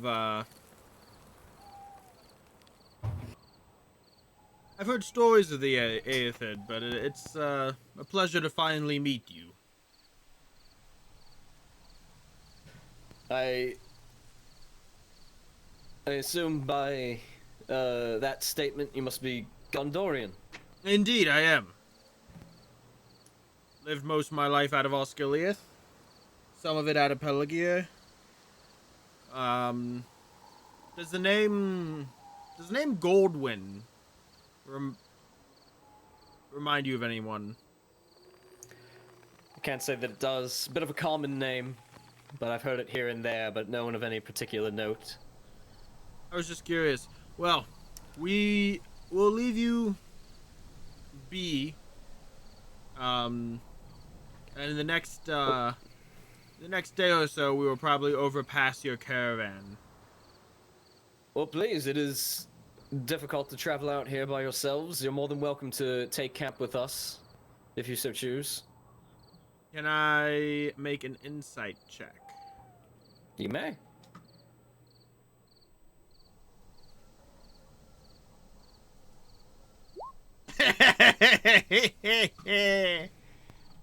It is a warm welcome. Fuck.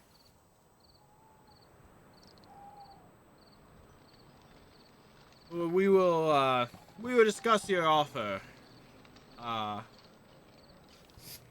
This is not our full party. We are two more. And we have the safety of a child to consider. Well, we have a few women and children and elderly among our number as well as we're moving back up north towards Fromsburg. So, we'll be here for the night, spinning tale, drinking, making merry until we wake up early and continue on. The offer stands. It is much appreciated. Come, let's return back to Fig and discuss the offer. Agreed. Okay. We turn our horses around and return back to Fig. Alright, you guys return back and reconvene with your companion. They are, At least you're alive. yeah, I mean, they aren't hostile by any stretch of the imagination. They are, Aothid, traveling between settlements. They have extended an offer for us to spend the, night in their camp with them.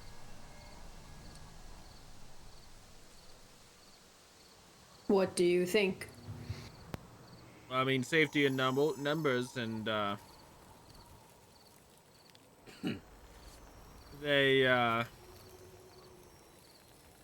seem to be trustworthy. I've heard stories of the Aothid from Goldwyn, and, they match what I've heard. Did Goldwyn... I know at one point Goldwyn was trying to guess... I think, like, Fig's origin or something along the lines. Did she use Aothid for that estimate too, or was it a different people? It was like forever and a half ago. She asked if you'd come across them. Oh, then I misunderstood. I thought it was... okay. If I'm remembering correctly, because she is Aothid. Yeah. And you recognize the bit of the accent of the... That's right. Vales. Okay. Never mind then. I totally misremembered. I'll just say, perhaps, well, I trust your judgment, but it might matter what would be most comfortable for Maelwyn. I mean, if we're just talking about what's most comfortable, staying in their camp, I think would be most comfortable. But I mean, we should ask her. She's right in front of me.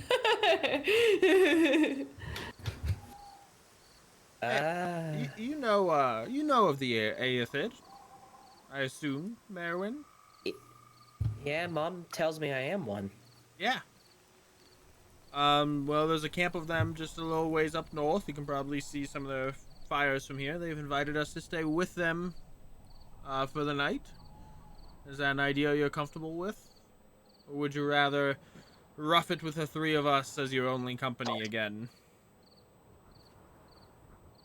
I'm not really that familiar with traveling and making these sorts of decisions, so I don't know if I'm the best one to ask. I mean, we're just asking what you're more comfortable with. Ultimately, what you say won't be the decision we make, but it's important to consider everyone's feelings. We don't want you overwhelmed any further than you might be already. Open and clear communication between people is important. Okay. I mean, it wouldn't be that bad to see more people on this long journey, would it? I'm sure you've got a little tired of seeing my old face every day. But sure, let's camp with them for the night. Yeah, maybe we'll get a different story beyond Cirion wanting to drink ale all day. she's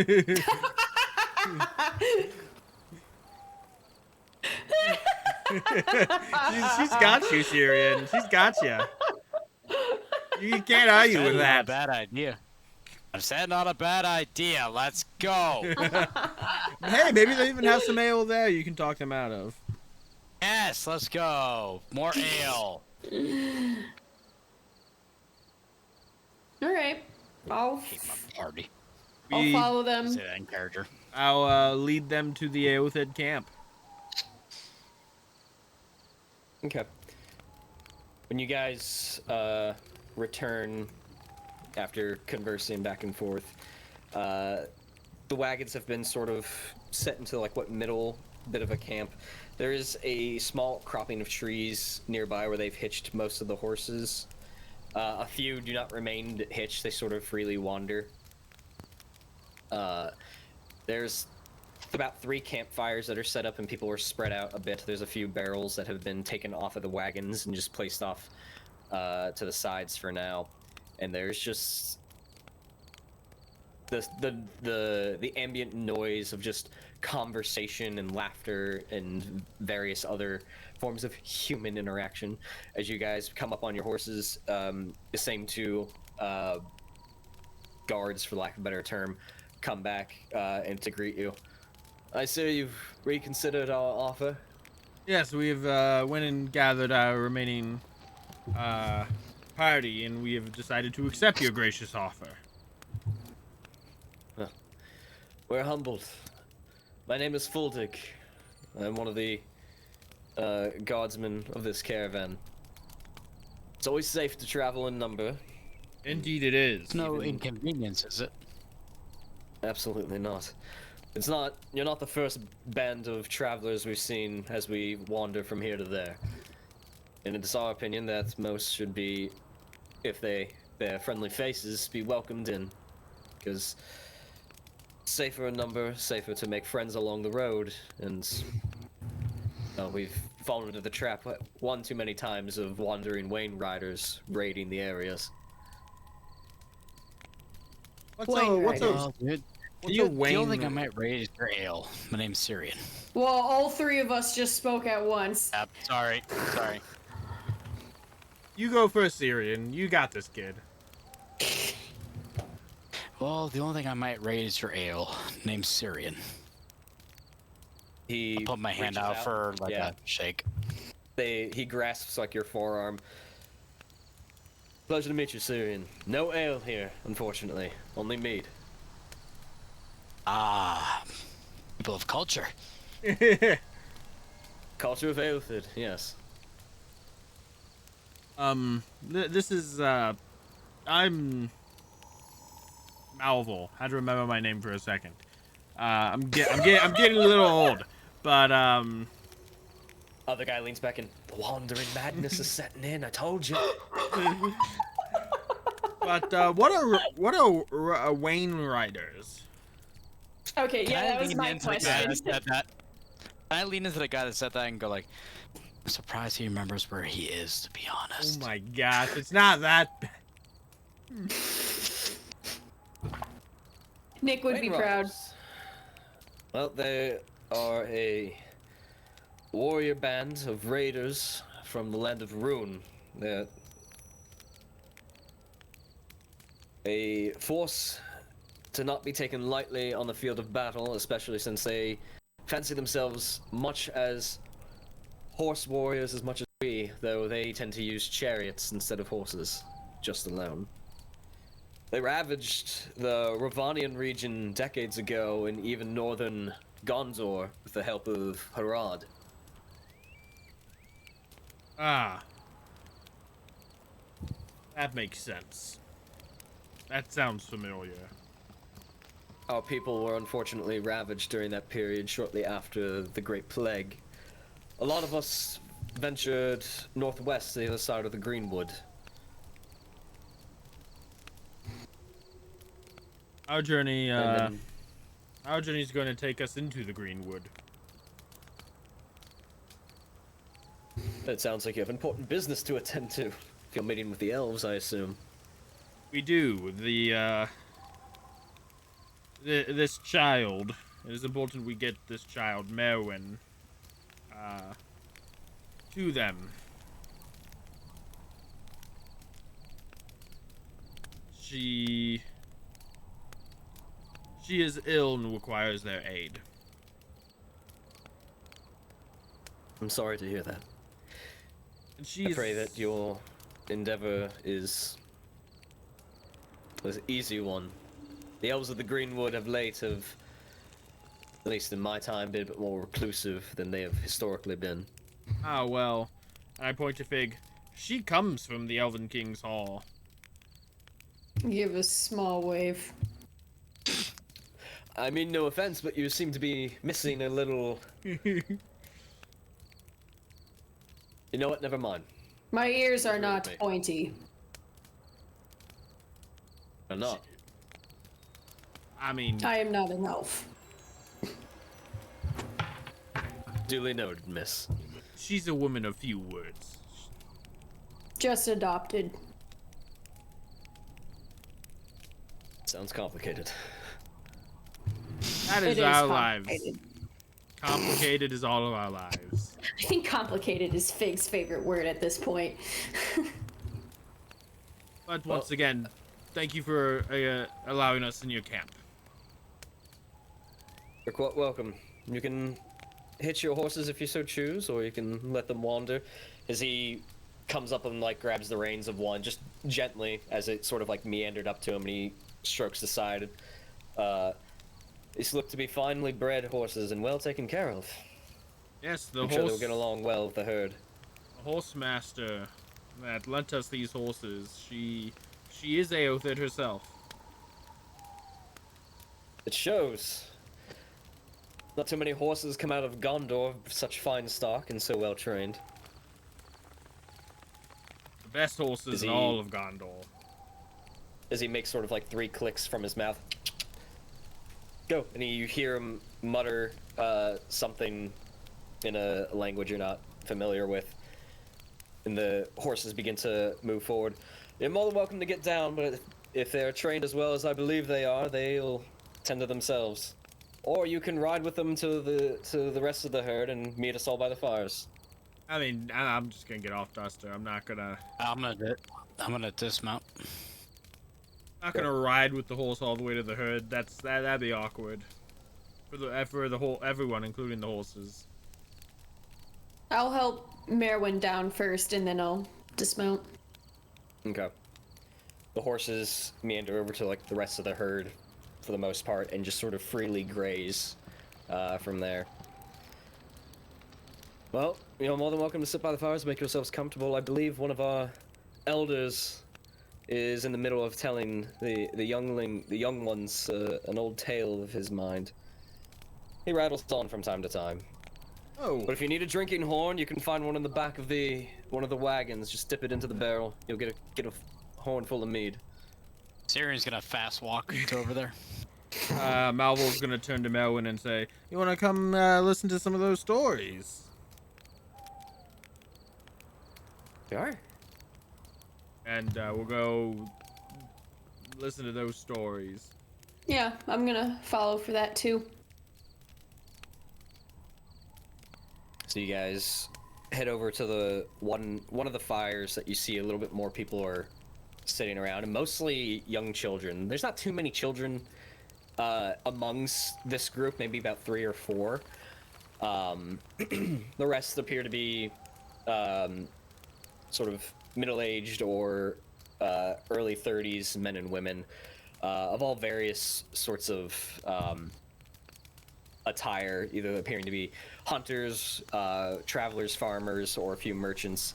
But they all just seem to be very rustic individuals. But sort of sitting at the one side of this fire is this hunched over, very wrinkled, leathery-looking skin individual who has a stick laying across his lap and his hands folded, and you walk over and you sort of make yourself part of the crowd and sit down. But one of the first things you notice is that both of his eyes seem to be whited over. He appears to be blind. And as you initially sit down, you hear like just the tail end of a bit of the story. And that's when they receded from Bellerand, and once the continent sunk beneath the waves, migrating from place to place, they keep ever watchful eyes over where they deemed to be their domain. Yeah, they were first discovered, I'm told, by the elves, who initially came across them, and they bear no speech, such as you or I, one who could converse like we are now. More beasts, more nature than anything. But the elves, through their magics, their compassion, were able to give these creatures speech, conversation. Now, of course, I've been told they've been able to talk all along without the elves, but from my understanding, it took a long time to say anything in their tongue.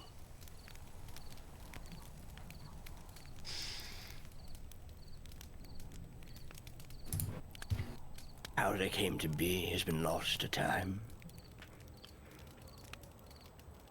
For most of their kind eventually receded during wars, and have not been seen for some time. But legend has it that when the elves and the dwarves first awoke in these lands, even man, that they sought to fuel their societies, to bring forth life by utilizing others.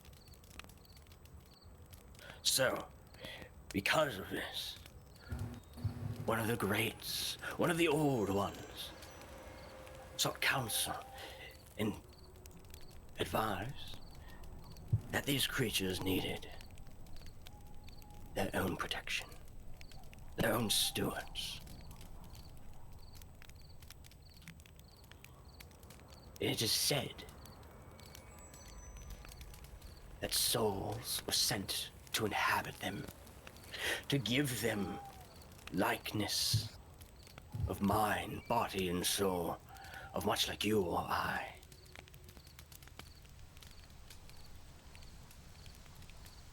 They were known as shepherds. Shepherds of the forest.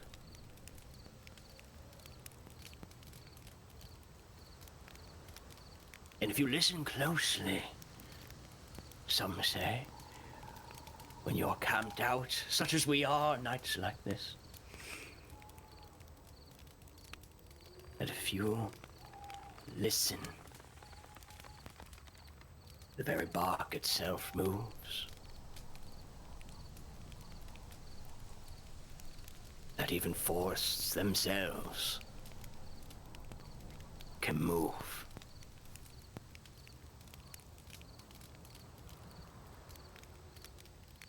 But that's all hearsay, and those are ancient tales. But wouldn't that be something? To converse with the trees. A guardian of nature. A shepherd of the forest. To the stories say where they may be today.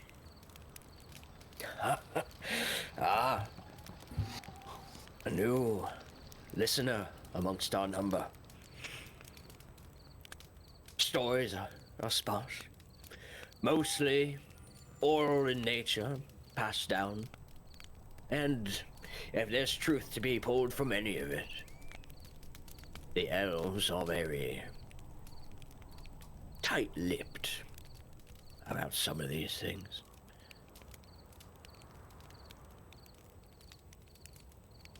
They used to reside in great number in Bellerand, an old area of Middle-earth that has been cast asunder beneath the waves, much like Numenor.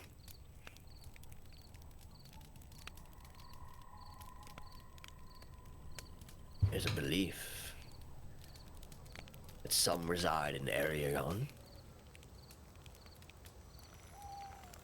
but what few in number may still exist in this world might be at the south bend of the very mountains of the Misty Mountains behind us. Good lord, it's past my bedtime. Minas Tirith is quite a far way. You there. Another mead, please. Seem to be fading. But the Misty Mountains, just over there. If you follow them down to their southernmost point, you'll find a large clump of trees. A grand forest, an old forest. If any one of them were to survive, I bet money that we'll be there. Oh, thank you.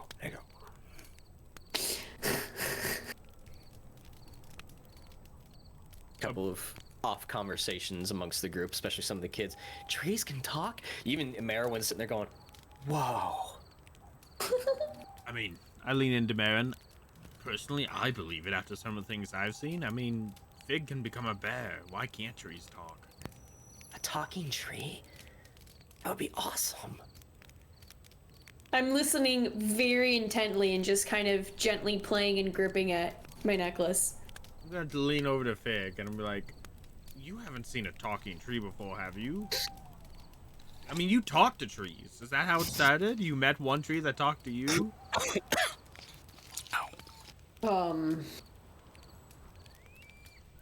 No, I think they literally mean talking like you and I. It's, for me, it's, understanding what they're feeling, or it's hard to explain. I tried to listen and see how it feels, and if it senses danger or if it's at peace, then usually it's enough for me to understand what's going on. No, actually talking trees. Not that I know of, no, but that would be pretty cool. Maybe we'll find one. We travel a lot. The area that he mentioned, do I know of that area, or like have I kind of been there before in my travels? I'm assuming that's I almost said Mirkwood.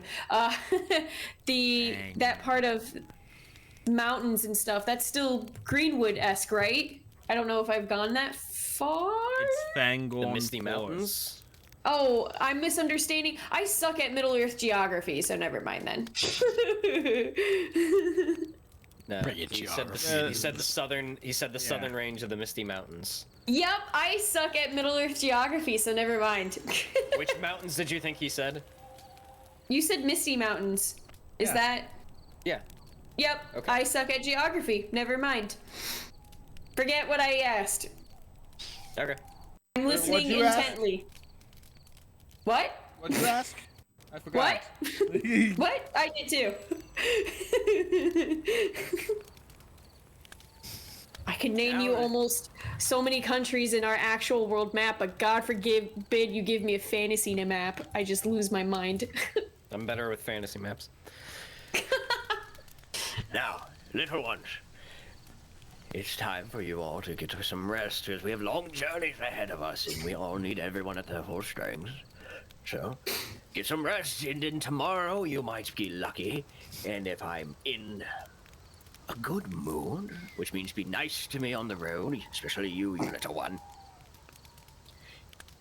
then perhaps I will share the tale of the Ballad of the Green Prince and the Red Queen.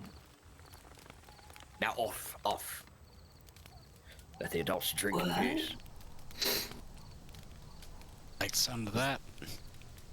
As the kids sort of scamper off and either head. So there's some small tents that are literally just like some leather tarp hung up over some sticks just to provide some protection. But most people are out in either a bedroll or just in the grass. A couple of the adults hang back.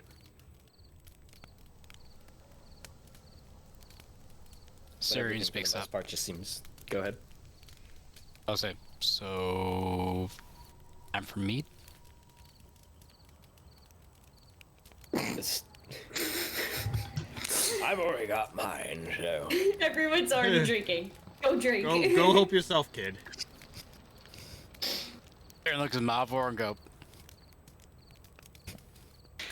and go exists as mead. Oh, do be careful that if you're not used to acid mead, because I can tell by your accent that you're not quite from around here. If you drink too much of that, riding a horse tomorrow is going to be fun for you. Oh my god, that'd be the funniest thing. I look at my drinking horn, I look at the elder, I know he can't see me, but I'm gonna look at that, look at him and go... I'm ready, sir. Some people have to learn the hard way.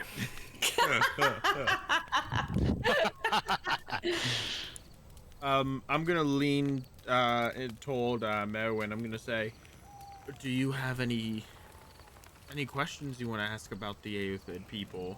Now would be the time to. I don't know. Mom's told me a lot. Horse breeders. A little bit of wanderers. Excuse me. Oh, there's still a young one among us. Sorry, I came with the strangers. There's a hint of an accent on you. You almost sound like ours. Yeah, I'm told I am one. At least that's what my mom told me. You said that the Aethid migrated northwest after the Great Plague? What else happened? How old are you, dear? 10 summers?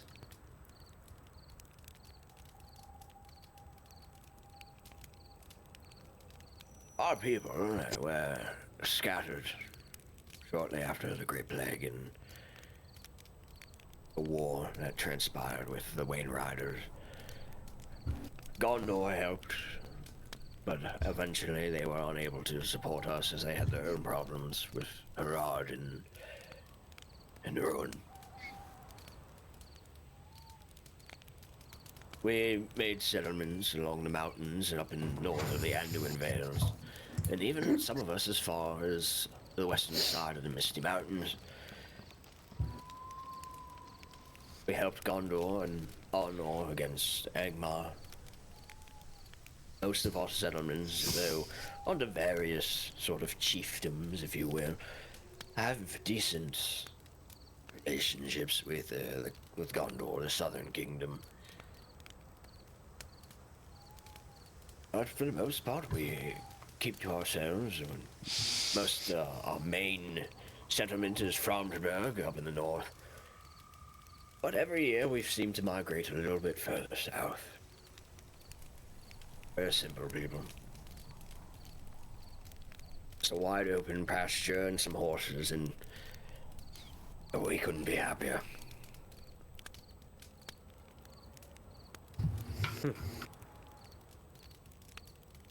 Thanks. Oh, quite welcome, dear.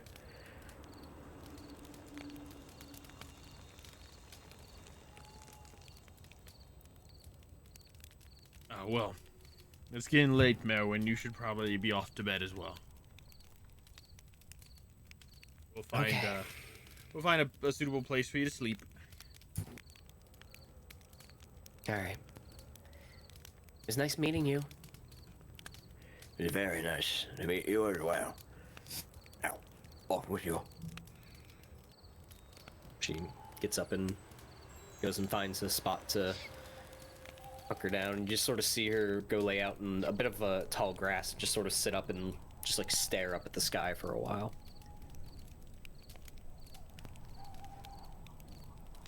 As the rest of the camp keeps to the 3 fires. It eventually burns down. There is a rotation of maybe about 4 guards. 2 that you met, they sort of cycle in. 2 more go out, and they just sort of take turns. Eventually, fires begin to ember out. Some people pack it in or pass out, depending on how much they drink. So How much do you drink, Cirion?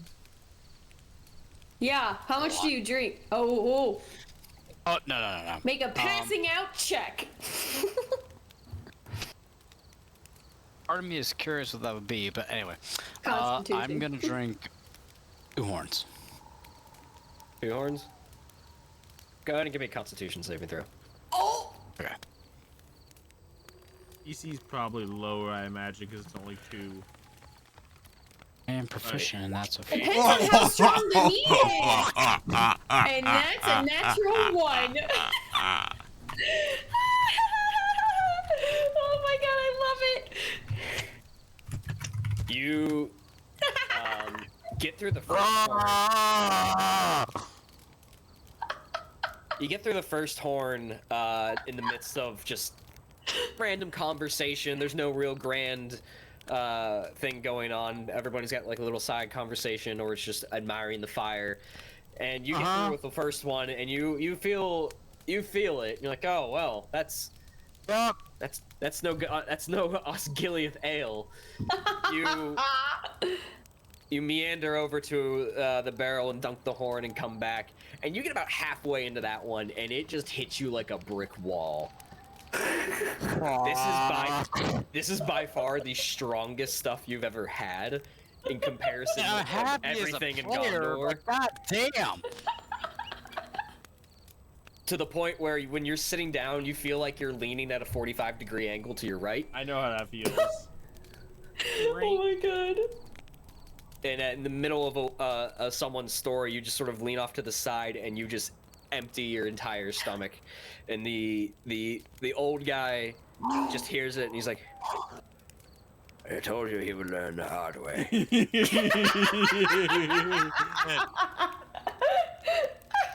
If it's empty, that means there's room for more. I hope that You know what? I hope that saddle in the morning is going to be a smooth ride, otherwise he's going to have a... You know what? At this point, fuck it. Give me a 3rd horn. No, now you go to bed, Cirion. Shut up, Fig. Come on, 3rd Cirion, go to I'm bed. going to glare at him. Give a very stern Fig glare. I don't say that. I don't say shut up, Fig in character. No. Sorry. I will say I will try for a 3rd horn. Give me a con save at disadvantage. I'm gonna roll my eyes. Gets a 2nd natural 1. I will I die. will laugh. Do it. So close. Not much better. That was. That'll probably be it. What for is that? A Cirion. 2? Yeah, that's a 2. Yeah. No, that's a 3. I can You count. You can't finish a 3rd one. You tried desperately. You end up chucking a 2nd time, and because I rolled shit, you only take 1 poison damage. Oh my god. Just go to sleep, kid. Shh, just go to sleep. If he's going Out to of sleep, all that, if he's going to real quick, sleep, press. Go ahead. I was say out of all that, just 1 poison damage. Yeah, I rolled shit. Okay, I just want to make sure I did. Okay, no. I just want to make sure I didn't miss anything from the last one. Nope, that's it. Okay. If he's gonna go to sleep, I suggest propping him up on a tree. If he lays down flat, he might not wake up. I am just going to grab the back of Cirion's collar, and I'm going to drag him myself to said tree and just sit him there. Where are we going? Where are we going? The party's that way. Party's done. Sleep. Oh, the party's that way. It's always fun meeting people on the road, isn't it? Do not make me knock you unconscious. You couldn't make me. I'm sleepy. And just like that, Cirion just immediately passes out. Fake was standing there the whole time, just like this, just watching him and waiting, like a parent waiting for a child to end their shenanigan of a tantrum or whatever. Just going like, "Are you done?" I'm gonna wake up like, I don't know, 2 minutes after that, still knocked out, obviously, but still like, hey, where's my horn? And pass out again. I wait 5 minutes to make sure he's conked out before I come back. Okay. Is there anything else anybody wishes to do before the night rounds out? I think this has been fun enough. Okay.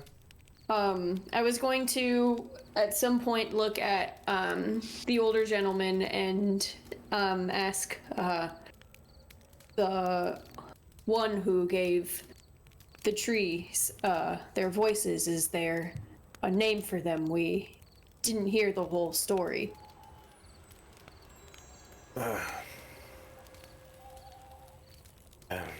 I'm sorry. There was, but there's not really something our people has retained over the years.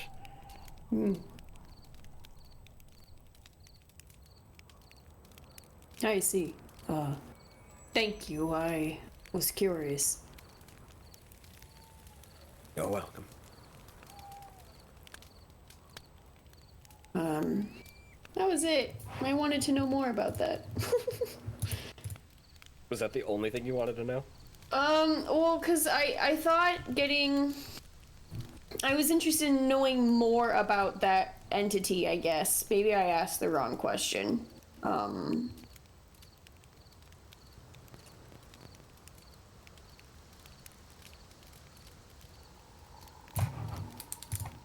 I guess I'll also ask if he knows anything more about that entity. Other than a name. And if not, then I'll let it go.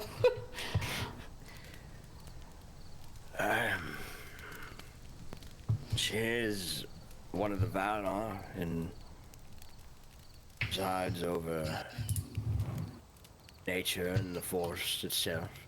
Protect her.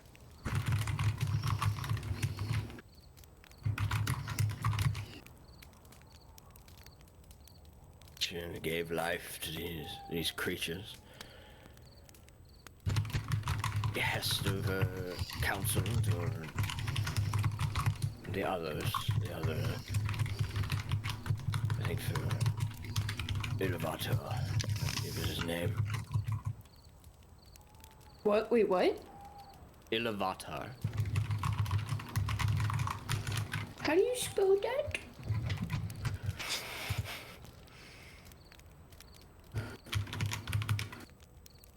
I gotta give you an actual spelling because I didn't have it in front of me. Okay, I'll guess for now. Oh. I-L. Uh-huh. U with an accent. That's nice. V-A-T-A-R. V-A? V-A-T-A-R. And they were what? The head of the Valar, Oh, okay. essentially. Okay. Fig will kind of slowly nod and then just tell him thank you at the end. I feel like you didn't get what you want out of that question. There is something I've been trying to learn more about, but the history and those that know about it seem scarce, so it's like a puzzle.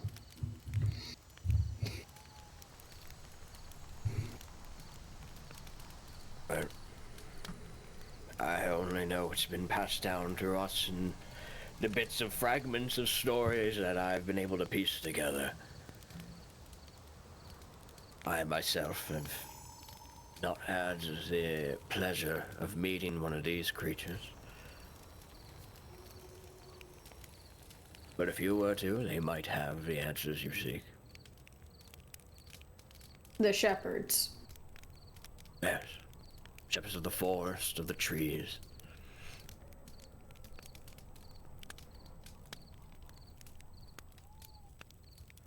That does help.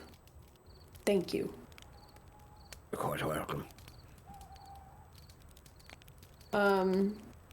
After that, I'll say goodnight and excuse me, because I assume everyone else is basically in bed at this point. Yeah. I'm going to double check that Merwin is okay. And, I'll double check that Cirion is okay. Because I left him at a tree. Merwin's asleep, rolled over on her side, and you see that she's, at one point, was just sort of like gripping or playing with that bracelet. Aw. Okay. Cirion is snoring very loudly. I'll take his cloak and I'll take his cloak and I'll put it like softly over his head to muffle the snoring. Okay. And then, I'll check on Malvhor too, just to make sure. Cause now I'm like, oh, okay, well. Malvhor had a heart attack in his sleep. Malvhor is sleeping. And then, I'll ask if anyone needs help. I'll ask the guards if they need help with watch. And if they refuse, then I'll find a space to sleep myself. They essentially say you're more than welcome to join if you choose, but they do not need the help. Okay, I'll just go to sleep myself then. Okay. You guys pretty much come to the next day. The fires are just smoking as they've basically been snuffed out and burned out over the night. Everyone seems to be gathering their things and preparing to move on from where they are. And likewise, I believe you guys probably get your things ready and set out at first light to continue down your own journey. Yay! Alright. They bid you farewell and safe travels on wherever your journey will lead you. As only being the four of you, you are able to break camp much quicker than them and set out ahead of them, so you actually move out down the road and continue down through the Anduin Vales, moving up north along the river, and now you see that there is a bit of a valley here with more hills and larger mountain, larger rocks that sort of break up the area, not near as plain-like. Though as you travel from day to day at this point, though the terrain itself seems to be a little bit rougher than the rest of the earlier leg of your journey, you do notice that there does seem to be an ease to it, and there doesn't really seem to be any sort of interruptions or anything that would impede your progress. Big at one point you notice a pack of wolves that sort of has been parallel across the river away, has been moving with you, that eventually just sort of fade out. And every now and again you see a circling of birds around the trees that just seem to keep pace. Wendell spoke true.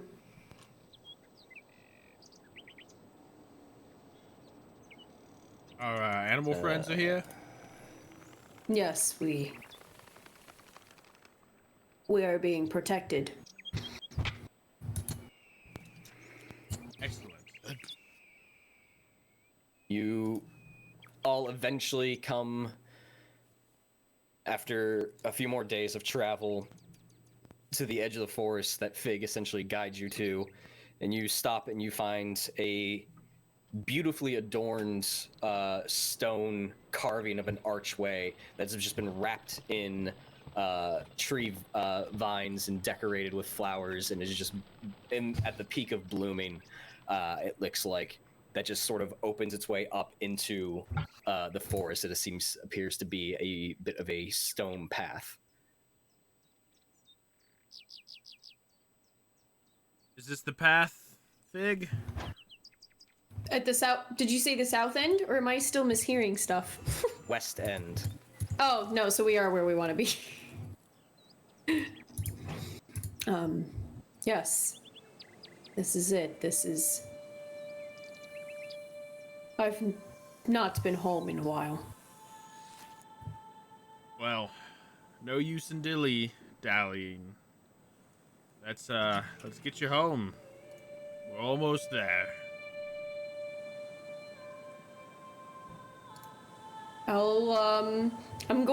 I sit there for a few moments just taking it in after that, and then I'll slowly start trotting forward. Okay. You all sort of move into a single file line to edge your horses through the gateway into the forest. And as you move through, it gets a little bit cooler as the full canopy of the trees shade the forest floor, and you are relieved from the heat of the sun, and you are just met with the comforting and soothing sounds of chirping birds and just ambient nature surrounding you. I do need everybody to give me a riding check, though. A riding check. Which is essentially going to just be, if I remember, this is why we have access to all the mounted rules, so everybody can, because it's new to all of us. I believe your patron, Goldwyn, gives you all proficiency in this. Yeah. So you basically can just roll a dex check, which adds your proficiency to it, unless you created a skill for it. Or you can make an argument to another form of check, like persuasion, animal handling, something like that. Something that you feel on how you have bonded with your horse, and your DC might fluctuate depending on your level of bonding. Did you say it's a dex check? Yeah, just the basic dex check. But you can add proficiency to it because you have proficiency in riding, since you've all been trained by Goldwyn. Like our proficiency bonus? What was that? Our proficiency bonus? 3. When you say add proficiency, you add your proficiency bonus to your roll. Okay. Does this, I don't know if I made one. No, I don't think I did. That's... I also know... at disadvantage. Hold on. Well, you still, your first roll was still in that one. Does the... So that's...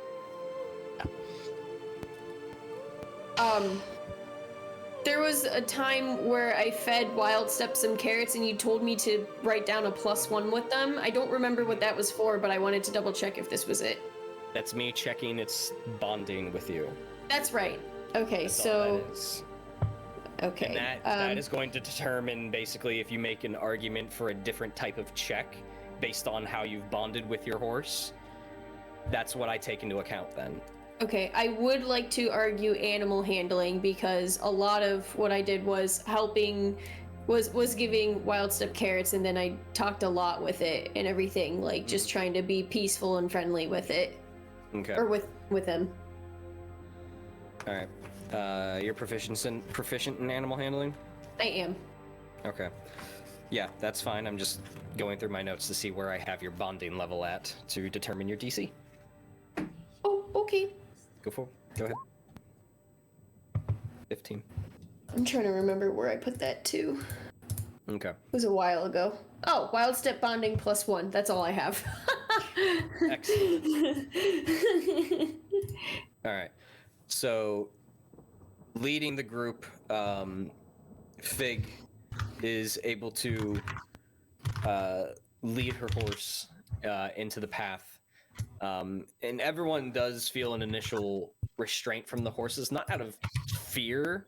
You don't get like a fear vibe out of any of them of wanting to enter the forest. It's more of like, hey, this is really hard for us to walk through kind of thing. This is a very dense forest. There's not a lot of safe places for them to walk in terms of just placing their feet safely. But for those of you that succeed, are able to urge their horses on and guide them a little bit safer. Cirion, your horse is really fighting you on it to the point where you have to dismount and actually guide it along by the reins because it is refusing to move any further. Okay. Too much mead last night. I was gonna say, how is Cirion feeling? Oh no, this is plenty days after that now. This is days later. Yeah. He still has, it's Never a mind. day's later hangover. I am very slightly hungover at worst. You've been cursed with permanent hangover. Oh my god, can you imagine? Story of my life, dude. Alright, so... Just lost that. Following Fig's lead, you guys move through the forest, and every now and again catch glimpses of sunbeams cutting through the treetops. Fig, this is a little surreal for you that you've walked this path before, and you're just following the road as it moves further and further east. And as you get deeper into the forest, what's your passive perception? 10. I mean, I would like to try to keep aware if possible too, but whatever. It's too much. That would be meta. the scout's job. Yes, yeah, I you're just the guy. realized. I realized that right when I said it out loud. I was like, nope, stop meta.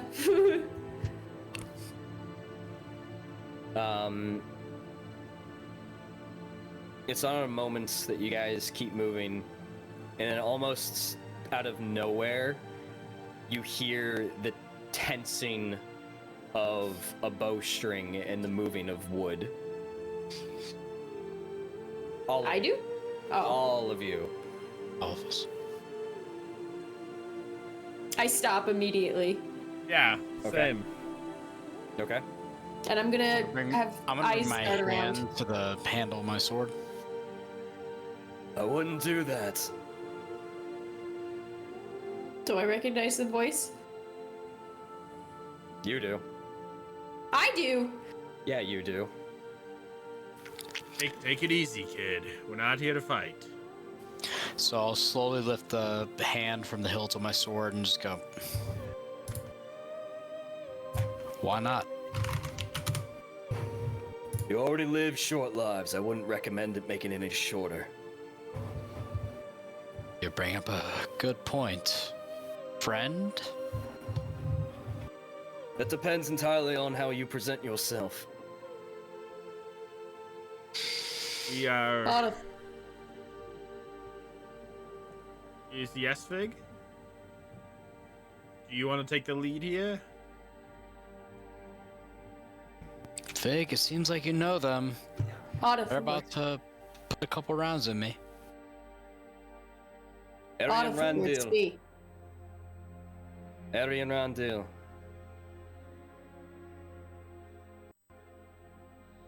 What sort of stray animals have you brought here?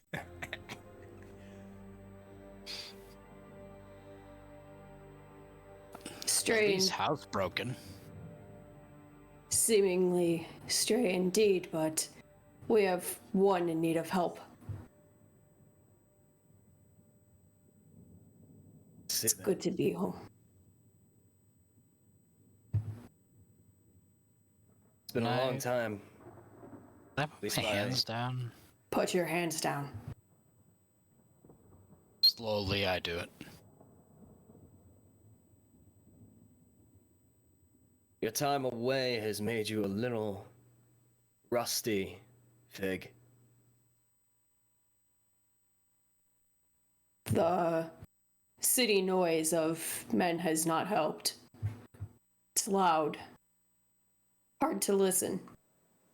As you hear a little bit of rustling actually come from behind you, behind everyone, as you were all sort of like looking out in the same direction, and you see a tall elven individual emerge from the tree line as he just looses the tension on the bow and takes the arrow and shoves it into the quiver on his hip and just lets the bow rest at his side. You see sort of medium length, light blonde hair, almost brown depending on the sunlight, pulled back in a bit of a ponytail behind him, adorned in dark olives and greens, with a bit of a leather chest piece that almost resembles the intricate workings of wood bark.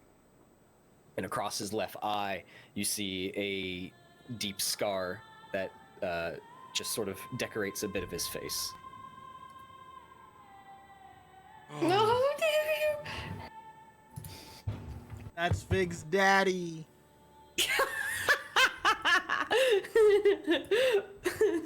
I'm gonna lean into More or Malvhor and less. go, who is this? Well, judging by the name she called out, that's Fig's father. I'm gonna slowly walk up to him, and you can't help but see just like a wide, like, smile on her face. With the bow still in his left hand and his other hand just sort of resting on the arrows, he just sort of, the two of you match height pretty much. Yep, that sounds about You're right. sort of like looking at each other, and you see the two of you see sort of like a blank expression over Adathor's face of just like not really showing any bit of emotion. And then you see the arm fling out from the quiver and just wrap around Fig behind the shoulders and neck and just bring her in. Yep, big bear hug. Just like a good pat on the back kind of bear hug. As he reaches out, places the hand on your shoulder. Northrail's gonna be pretty happy. Good, it's her we need to see for the child.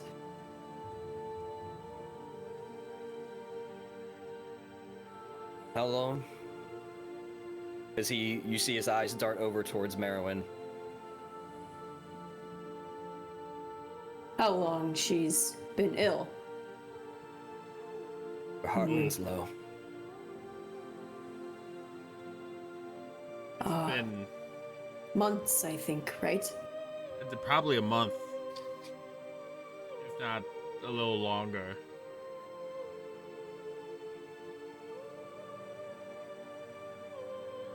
Well, let's get moving.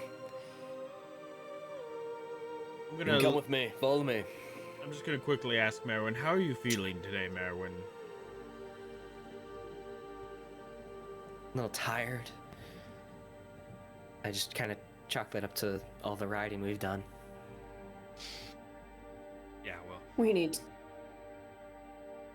almost there. You're gonna rest soon. Well,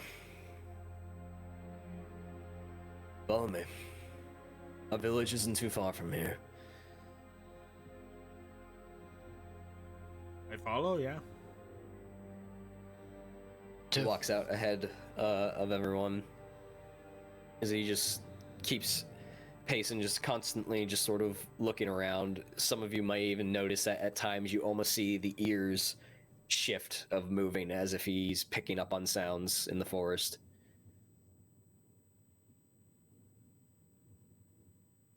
I'm After a right while- behind him doing the same, like old times. At several points, you see him stop and just inspect the side of a tree as you see various markings and scratches across it, looking for tracks and just assessing things, but he's pretty much silent the whole time. He eventually guides you to a point in the road where you see that the road continues onward east, but he stops and turns around and gestures to his right into the forest. You should be able to bring your horses through this way. Head that way, and once you're through, I'll catch up with you. Fig knows the way from here.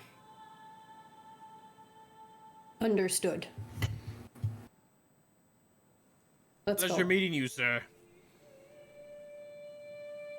Aaron, Yes. Tell Northray I'll be back. I'll nod. And then I'll gesture to everyone to follow me. We can do all the introductions soon. This is an adjustment. Fig leads you all a bit deeper into the forest, and while the horses, it was a bit of a tight squeeze initially, it does sort of open out into a clearing of sorts where there's a much larger, thicker trees here that make up the bulk of the canopy, but they're spread out to the point where there's a lot of open area. And initially, it just appears to be a clearing, but you do observe that there are settlements built either within the trees or camouflaged around the area, and you actually slowly begin to, in your eyes, create a village that was just hidden in plain sight amongst the trees. And even some that have walkways and staircases that are built around the trees and down to the ground. You eventually see elves themselves, all sorts, in the immediate vicinity, tending to either fires and utensils of whatever their odd end jobs they're doing. You do notice a couple of wardens that have been eyeing you walking through, but eventually just sort of heed you no mind, recognizing Fig at the head.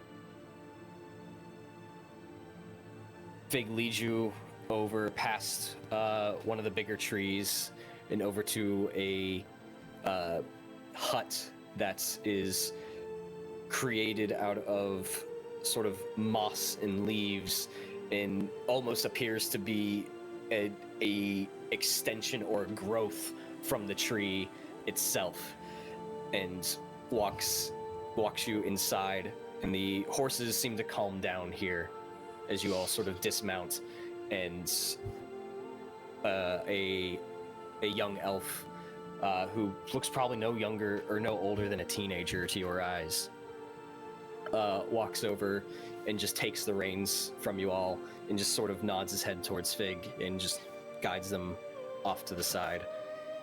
You step into this hut and are immediately assailed with the sense of slight burning incense and various herbs and boiling waters, and just it's a very familiar atmosphere of Mana Ames back in Osgiliath. So it does bring you a sense of comfort of a familiar sort of place of being. And it's just initially very quiet as you hear a bit of like wind chimes as a breeze comes through, sort of move off into a room around the side, as it is deceptively large as you initially walk in.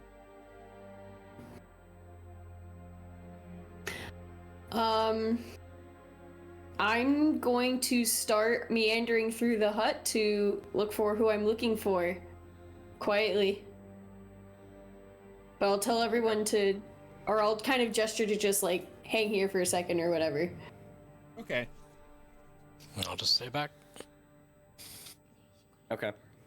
You make your way through the halls that sort of shift from being a twig assembled hut into almost a carved out hall of intricately connected tunnels and systems that actually seem to go beneath the ground and then up through the tree trunks itself, to the point where if you didn't walk in here with your own eyes, you'd believe you were in some great hall made of stone itself. You come down to a larger room that has about 3 sort of makeshift cots and a desk, and you see just the burning of incense off of the desk, and you see huddled over one of the cots with their back to you a elven figure that you seem to recognize.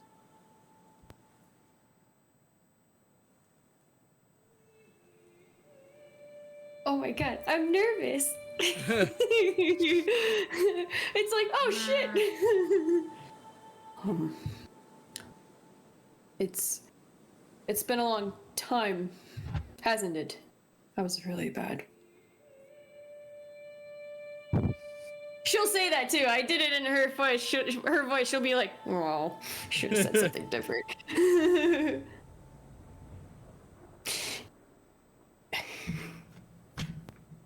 What? Nothing. Don't worry about it. Nothing. You see the individual sort of straighten up and just whip around as their hair just sort of whips to one side and looks back at you with these bright green eyes and this large smile. Aaron! Come here, it's been so long! As she gets up and runs over to you and gives you the biggest embrace of your life. I give a very big one back, almost like picking her up off her feet a little. Ah, it's been so long, even by elf standards, by my book. It's good to be back. But my friends and I need your help. We have someone ill. Very well. Let's take a look at them, shall we? What seems to be the problem? Here, I'll lead you to them. I'm sorry for the short welcoming. We can do that later for now, if that's okay. Absolutely, I understand. Let's get them in here. We can take an assessment of them, and if we need anything, I'm sure we can dispatch Adathor to get any sort of herbs that we might need, and we'll make them. I will treat them as one of my own, and we will make sure that they get what they need. Yes, he will return soon. We ran into him on the way. And I'm going to kind of gently take her hand and I'll just lead her to everyone else. You grab her hand and you feel sort of like the softness of her skin and the warmth of it sort of grip you for a moment before you like sort of tug her out. Happy you're home. I'm happy too. It's been a long time. You edge her out the door and back down towards your companions. That's where we're gonna end tonight. No! Ooh. Ba-ba-ba. Oh god. Always a good cliffhanger. Hey, we made it! Did. Yeah. What a Yes, good indeed. mom. I need your help. No questions asked. Let's do it. Who's in trouble? Who needs bail? And who needs a trip to the hospital? Usually it's all Cirion. All at once. So, that is going to be where we leave things tonight, and we will pick up next time with meeting Northriel. The rest of the group. That's why I didn't display it. Fig knows what she looks like.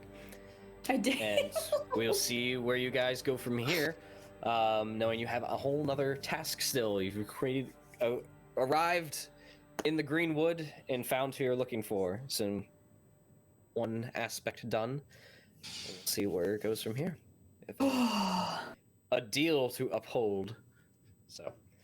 Fuck this deal. Fuck Mordu. But I wish. Anarchy at that point. But that's all for us, so thank you so much for being here. I hope you enjoyed it. We will return with more, as we usually do. We are out this Sunday for holiday, so there will be no stream this Sunday, just so you're all aware. Everything else is still power hour, fine. God. So, that's it. So, thank you so much. We'll see you all later. Have a good night. Stay proficient. Bye. Bye.